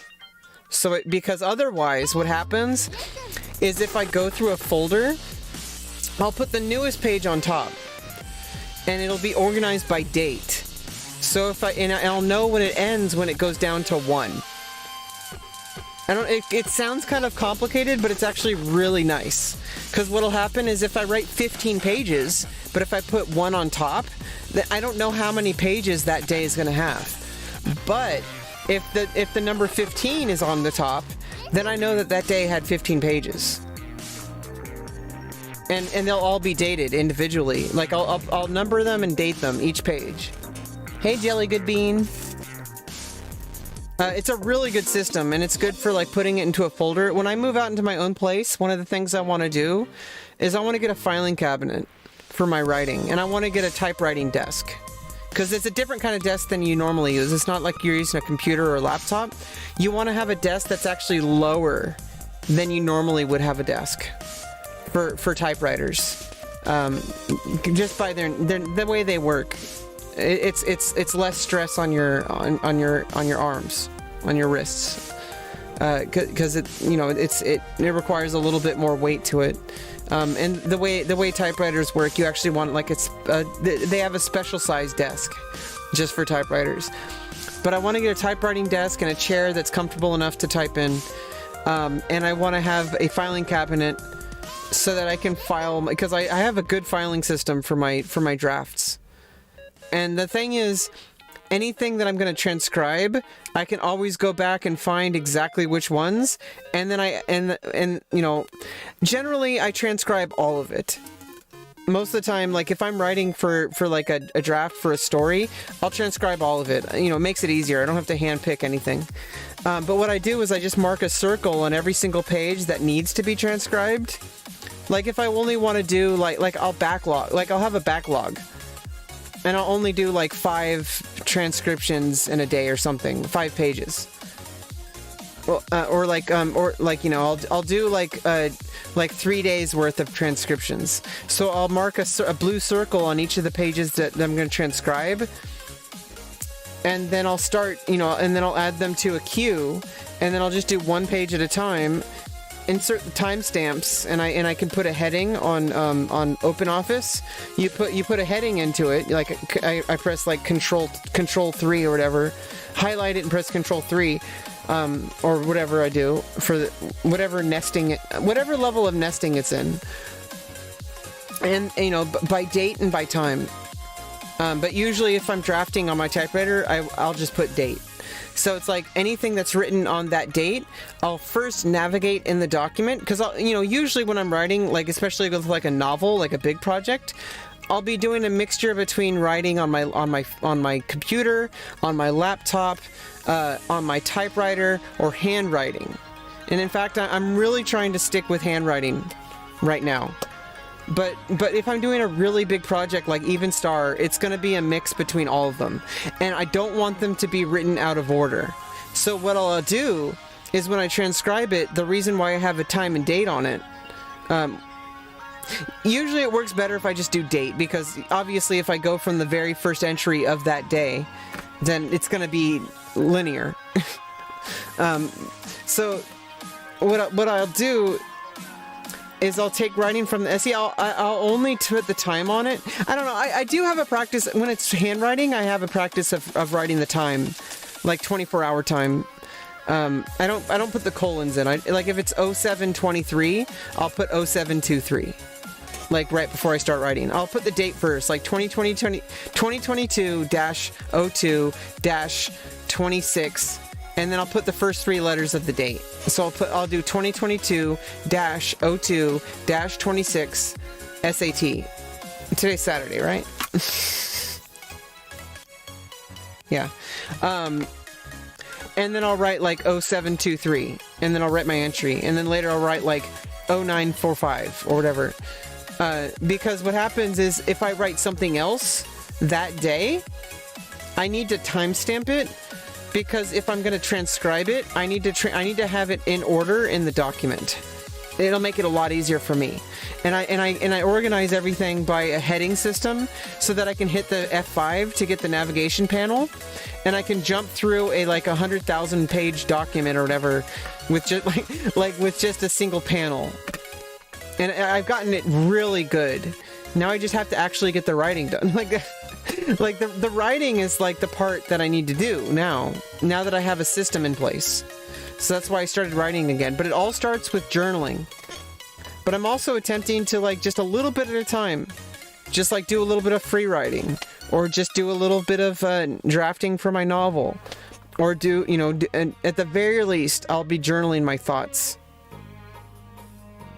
It's really important just to get into a habit of writing. It's not necessarily about what you write, because you just get into a habit of every single day you know that you're going to be writing. And it's working out for me. I'm getting a lot more, and over time this is going to fill out, and I'm going to have a lot more, a substantial second draft, and I'll be able to put that all into a digital document on LibreOffice. And back it up on the cloud, on Google Drive, on Dropbox, whatever. Email it to myself, whatever. And then I'll be able to work on it a lot more organized as it goes. Draft, handwriting, typewriting, on my computer, on my laptop, on a frickin' napkin, whatever the hell you need to write. Like, don't worry about how you write it, just write it. But right now I'm really focusing on handwriting because I'm enjoying it and it's comfortable. Yeah, stationary items, I'm so obsessed with them. I really like it. Pens, pencils, and notepads. But at some point you have to actually use those, and that's kind of where I'm at. It's like I'm an axe grinder. I'm like this with programming and stuff too. I'll get really good at using the tools, but except actually using them.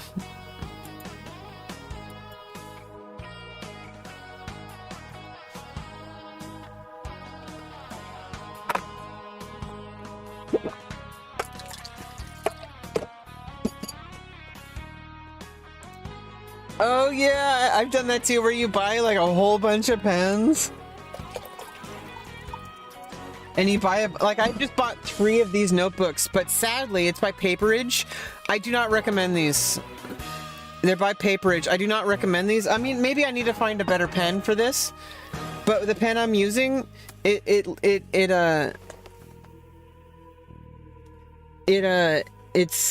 what's the word? It's bleed through. It's not necessarily bleed through. I think it's more transparent than the minimalism art. The minimalism art, it's a little bit more expensive, but you don't see the writing on the other side. Like, you just see the writing you have. Unless I use a specific pen too. If I use another pen, it's too dark. I think I have an example of that here. There was a pen I was using that was bleeding through.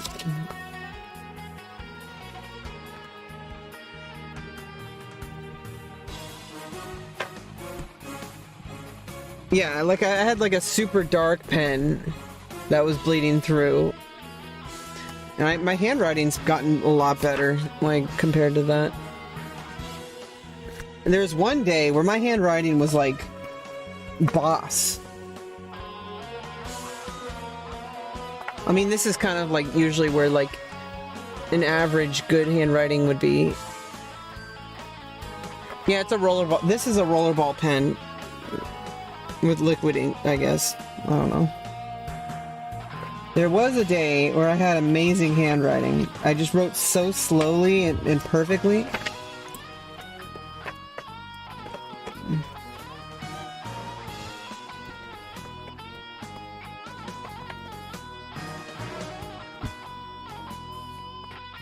Yeah, like this day, I wrote so freaking perfectly.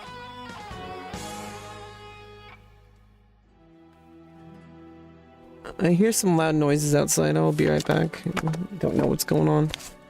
I need to go pee too.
Yeah, I think it's the paper because it doesn't bleed through. It's a ball pen. It is ballpoint, but it's just just any ink on this other one on the paperage. Maybe somebody recommends a specific type of pen for this, but this is like a ballpoint pen. It doesn't bleed through. It's just like you can see the writing on the other side, and it's not so bad. I can still it's not so bad that I can't see the writing on the face of the page. It's just thinner. Oh, thank you. I got it for Christmas. It's just thinner paper. Yeah, I like the thicker paper, like on the minimalism art. And also, I like the minimalism art because it comes in more colors. Well, so does paperage, but this one I can write on it better, and I can write like I could put it on like a bookshelf, and you can know it's by me.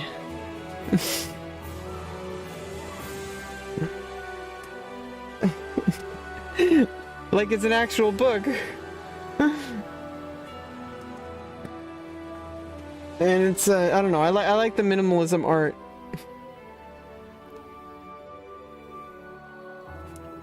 So this is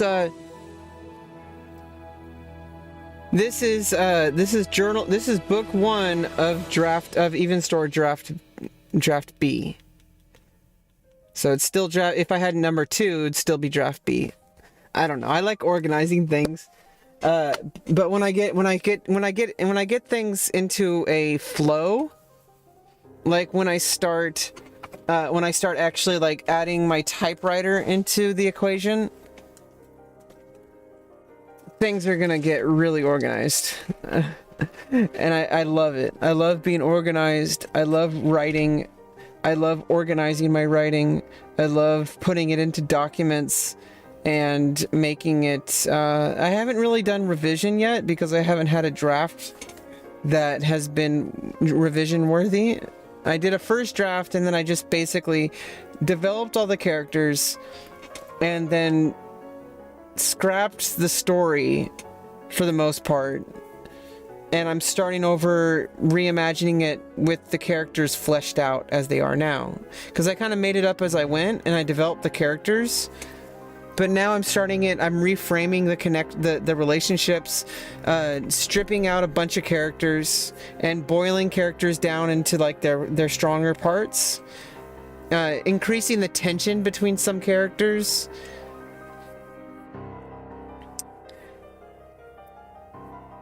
Yeah, before the printing press, people would scribe down books and manually scribe them out.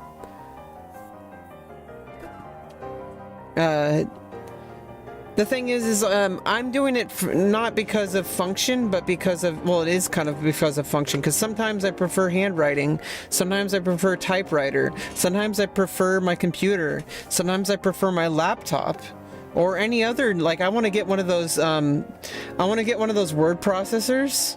Sometimes I even like using my phone, like tapping it out on my phone. Oh, you mean the printer press. The scripter, even before the printing press, when people actually wrote books out by hand, like those were scribes. It was like a very prestigious job for the longest time. And then the printing press happened, and a lot of them lost their jobs. I'm sure it was always needed though, because not everybody had a printing press, I could imagine. But I mean, people sometimes get a little bit too attached to things, and it works both ways. Because sometimes people think, oh, why do you need a typewriter? Why don't you just use your computer? And they get too aggressive about it. They're like, why you only use a computer? It's like, just because it's easier doesn't mean it's better. Just because it's just because you don't have to transcribe it again. Like if you typewrite it or handwrite it, you have to transcribe it into a digital form in order to use it, obviously. For the modern era. And you would have to do that anyway. Like, you know, people would like tape together, like retype things on a typewriter. In order for drafting them, they would like cut off the page and then like tape them together, and then they would use that and they would transcribe that. So you'd have to type it out again into a more perfect form. So it's not all like hodgepodged and, you know, like a scrapbook kind of thing. Permanent iron, gall inks. Yeah, crazy stuff was going on. Can't write at all. My handwriting is worse than when my doctor is writing something.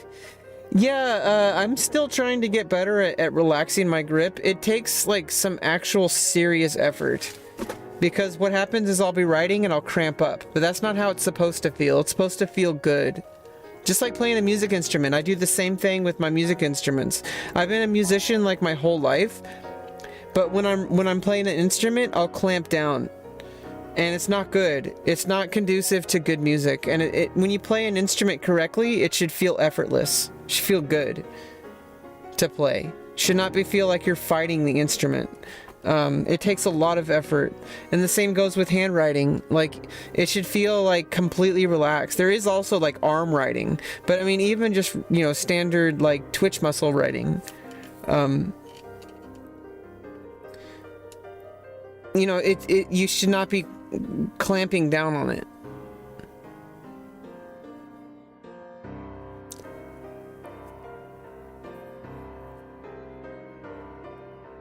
Yeah, and it's a science, you know. There's lots of different techniques, of course. But in the end of the day, as long as your handwriting's legible and as long as you're not getting injuries, if you're not getting pain, obviously you're going to get pain if you write for hours and hours, but like most people, that should not be an issue. You can only write for a certain... You know, also, something else I've learned is that you really should not be writing for long periods of time. You kind of want to do short bursts. And I learned this from practicing music. You want to do focused short bursts. Because you put more energy into it. And over time, that adds up. Like, you do a short burst and then you rest. And then you do another short burst. And instead of doing one long session, you do a bunch of small sessions. Well, mental and physical energy both, yeah. I mean, if you're sitting there playing the piano, for example, sitting there practicing for like 3 hours with no rest, your mind's gonna wander. You're not really gonna get a lot out of it. And it's been like kind of scientifically proven that, you know, this same goes with studying. It's been scientifically proven that if you do like a focused, deliberate practice with like piano or whatever, you get a lot more done with a lot less time and a lot less effort. 20 minutes of practice 3 times a day is probably like all you need to get to like a college level.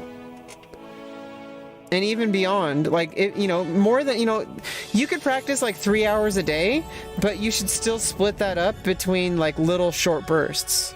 Like 20 minutes here, 20 minutes there. You know, 3 times a day is an hour. So that means if you do 9 times a day, that's 3 hours. So you practice 9 different sessions of 20 minutes. And you have a deliberate goal, you're focused the entire time, you get a lot more done.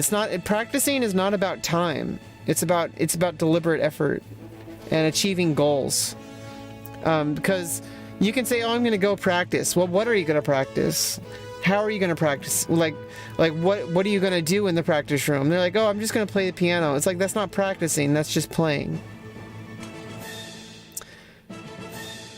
Yeah, like when you're studying, it's actually been scientifically proven. Like, you could study for 6 hours and you get so many diminished returns and you don't really remember anything. But if you study for like 20 minutes and then take like a 5-minute break, you know, go walk around, talk with people, and then you do another 20 minutes, and then, you know, maybe you'll take longer breaks in between too. Like, do 20 minutes and then take a couple hours off, and then do another 20 minutes, then take a couple of hours off. Pomodoro? I guess. No, the thing is, you are more effective with less time if it's deliberate. It could be 20 minutes, it could be 5 minutes, it could be... It's actually, I think, the Suzuki method. You start with very short, intensely high focus. And you keep going as long as you can hold that focus. And as soon as you lose that focus, you stop and take a break. And it gradually gets longer and longer. You could even maintain it for like an hour. Eventually. But I think the key is like people think they need to study longer. And you don't need to study longer, you need to study more deliberately. And you need, you know, like, studying for 6 hours the night before a test is not going to help you pass your test. It's definitely not going to help you learn the material. But if you do 20 minutes a day, every single day for a week, it's better than like 4 hours in one day. It's scientifically proven. Yeah, take a shower. I have to shower every day. I mean, I should shower every day anyway, but after the surgery, I've had to shower every day. Like, yesterday, like, I shower in the morning. Yeah. Either way, you know, don't beat yourself up for it. It takes a lot of people. I mean, I'm not like trying to lecture anybody on how to study or how to practice or whatever, or how to write. Everybody has their own thing that they do, and obviously, if you enjoy something, then don't let anybody stop you. But I'm gonna tell you, if you want to be more effective, break it down into smaller chunks and put more focus into it, and then take a break, and then come back when you're focused. I guarantee you. I guarantee you, you're going to get much better results off of 20 minutes a day of intense focus than 3 hours a day of just mindlessly studying. I guarantee it. Like, you would know the material so much more, even just 20 minutes a day of studying. But you have to do it effectively. You can't just study only for 20 minutes, just mindlessly doing things. Organize your practice ahead of time, or organize your study. Like, what chapter are you going to study? What are you focusing on trying to learn this session? Like, what is your goal? Like, stuff like that. Like, if it's reading a textbook, like, which chapter are you going to read?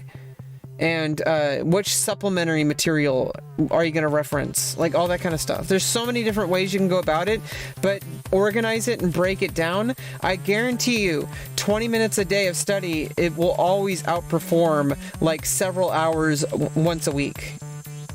Like, if you just study for like 4 hours every week, but only one day a week, 20 minutes a day would outperform that every single time. I guarantee it. Madam, your boyfriend will beat the hell out of me? What the fuck, dude?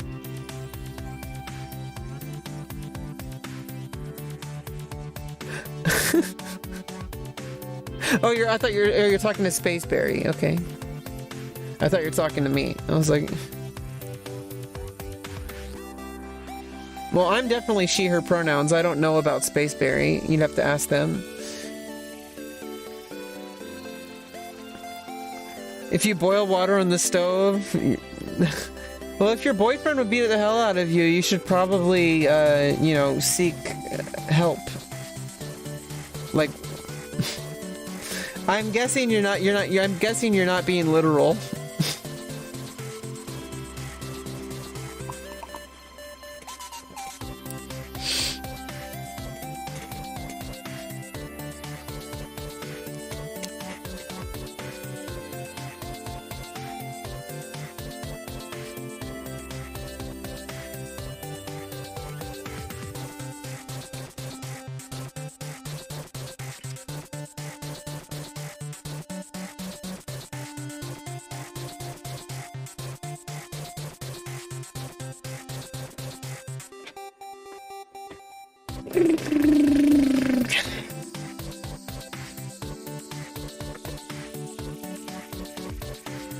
Well, that's good to hear.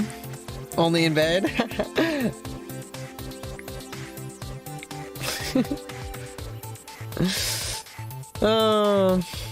You know what? It sucks being alone, but I'm really glad I don't have like a boyfriend or a girlfriend right now. Honestly, like, I mean, it's nice having somebody there for you, but it's not worth it right now in my life. That's because I'm going through surgeries, you know? I just...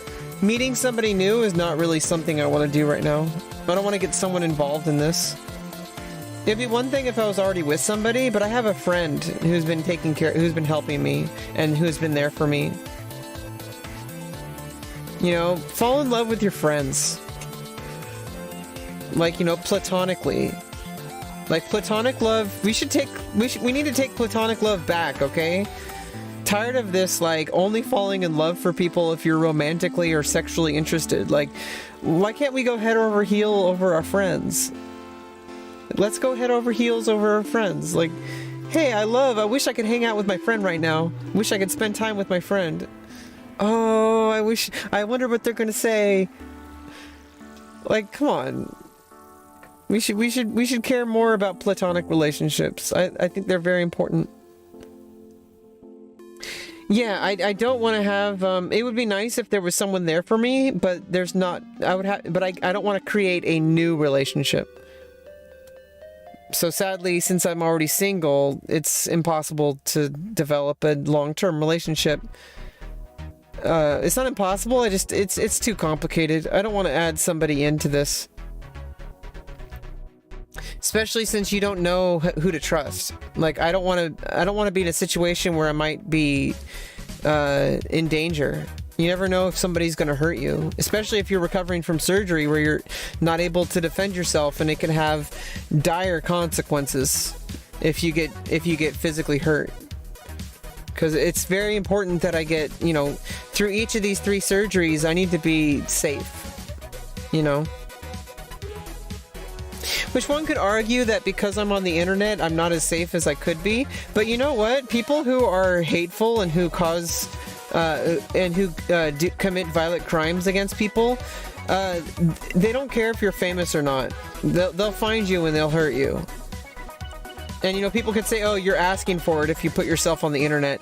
And you know what? Like, I'm not going to let other people dictate my life. I'm trying to build something for myself, and social media is a direct part of society. I'm not going to avoid society in the way that I know how, like, to actually fit into society in the way that we can, like, through Twitch or YouTube and Twitter and Discord, all the stuff that people do online. I'm a very public person, and I want to put myself out there. And anybody who would make you feel like you have to hide, I feel like, you know, they don't have the right to do that. They don't have the right to dictate my, like, whether or not I can be on the internet. And it doesn't matter if I'm famous or like the way I am right now. I still have facial surgery to go through, and I still have vaginoplasty to go through. Friends with benefits, it wouldn't really work out. Like I said, it's too risky. Because you don't know if somebody's gonna physically hurt you. I mean, it's too complicated. It's too complicated for me. I don't really want to pursue it. And you know, honestly, it's better if I focus on my writing. You know, I can't have babies ever again. I never had babies. Hopefully, jeez. I hope I'm not gonna, like, be like 40 or 50 years old and someone's gonna show up at my door thinking that they have a dad. That sounds like a book right there. Somebody showing up to somewhere thinking that they have a dad, but it's actually their mom because she's transgender. Like finding out, like, oh, I found this person, like, you know, and they found out, like, that their dad is actually a mom. Like, now that would be a story.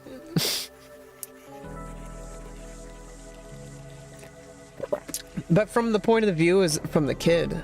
I don't know.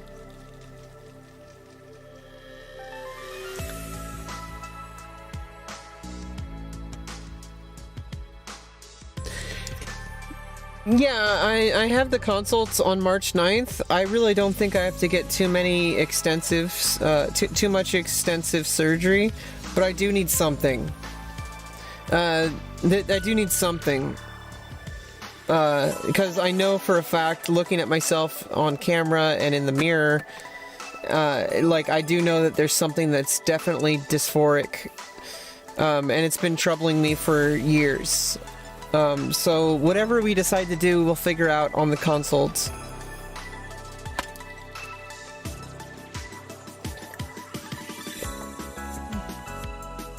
But I have been told I'm already very feminine.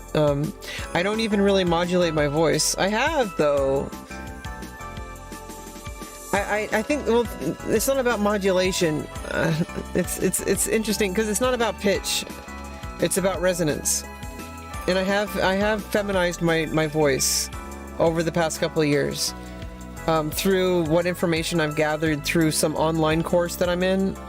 But I haven't really done I haven't watched any of the videos or done any of the practices. I'm supposed to be doing practice daily, but I haven't really found, I haven't really been able to fit that in. But I have lifetime access to it, so it's good. And hopefully, and maybe one day I'll get a coach, like an actual one-to-one coach. I think I do better with one-on-one coaching. I found that out in college when I did music. When I did applied music, I had a clarinet teacher, and I did really well with one-on-one coaching. So as soon as I can do, I can fit it into my life, I would like to do feminizing coaching. And particularly, I do want to explore singing. So that's a very, very, very specific coaching. So I don't know. I'll find my teacher. There's got to be someone out there who would be perfect for what I need. I don't really feel super dysphoric, although when I do hear my voice sometimes, it does sound more manly than I would like it to. But honestly, that's mostly internal. That's dysphoria. It distorts things. And it's not limited just to trans people. Most people, I feel, have some kind of internal understanding of who they are and the things they don't like about themselves. And I think that's normal, but for trans people with dysphoria, it's a bit heavier, I think.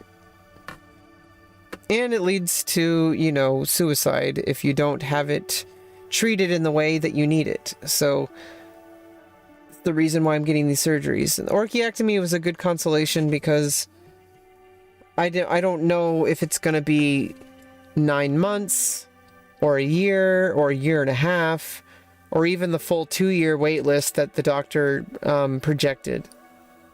But the doctor did say it could even happen this year. I'm not like holding my breath on that, but I'm going to focus on doing what I need to do, getting the hair removal in preparation, getting my diabetic A1C down, my hemoglobin A1C to 7% or less, which I think it's already well on its way.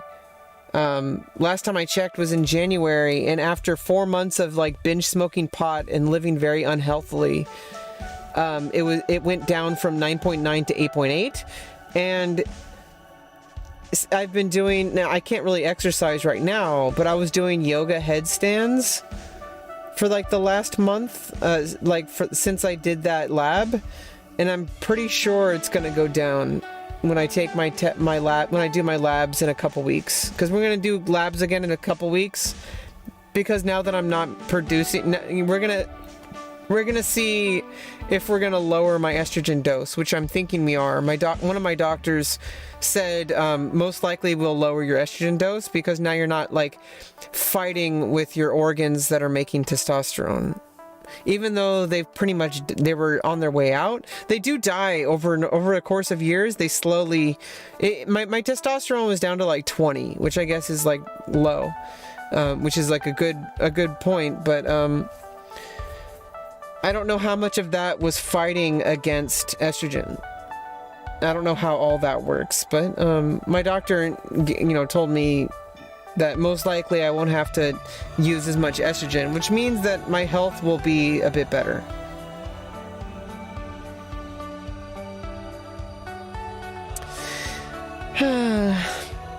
Yeah, everybody's voice is their own, and if you feel comfortable with your voice, it doesn't matter what other people think it sounds like. Some people don't change their voice at all. They're still the gender they say they are. Hey, Anna.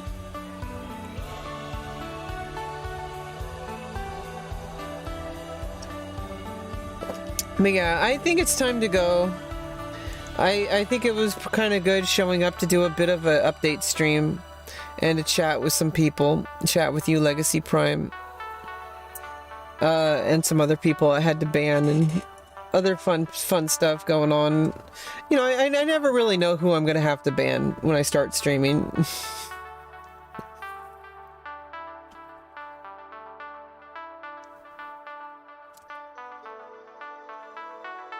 And that's not how testosterone works. Having sex doesn't increase your testosterone. That's not how it works. Oh, it's the usual banning. You have to... If you have a doctor telling you that, you should get a different doctor. Like, honestly, having sex doesn't increase your testosterone. The fuck?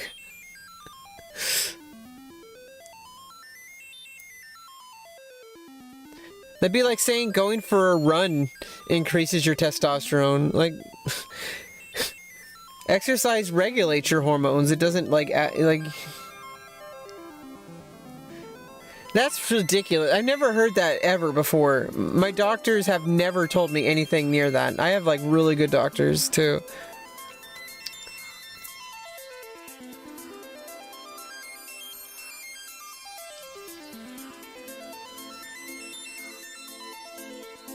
Yeah, I don't want to get into... I don't want to speculate on that. That's between you and your doctor. Obviously, if there's a medical reason, that's different. But, you know, that's... I'm gonna, you know, obviously use your best judgment for that. If you have a doctor who's telling you that, I would say get a new doctor if you can. Sometimes it's not that easy. Especially if that doctor is, like, writing you letters so that you can get surgeries. It's so fucked up. I don't know why it has to be so hard for trans people to get healthcare. Like, good healthcare. And I'm lucky to be in California, and I'm lucky to have, like, the most amazing medical team I could ever hope for. They've been so supportive. They've been so helpful. I wish everybody had what I had, honestly. Anyway, bye-bye.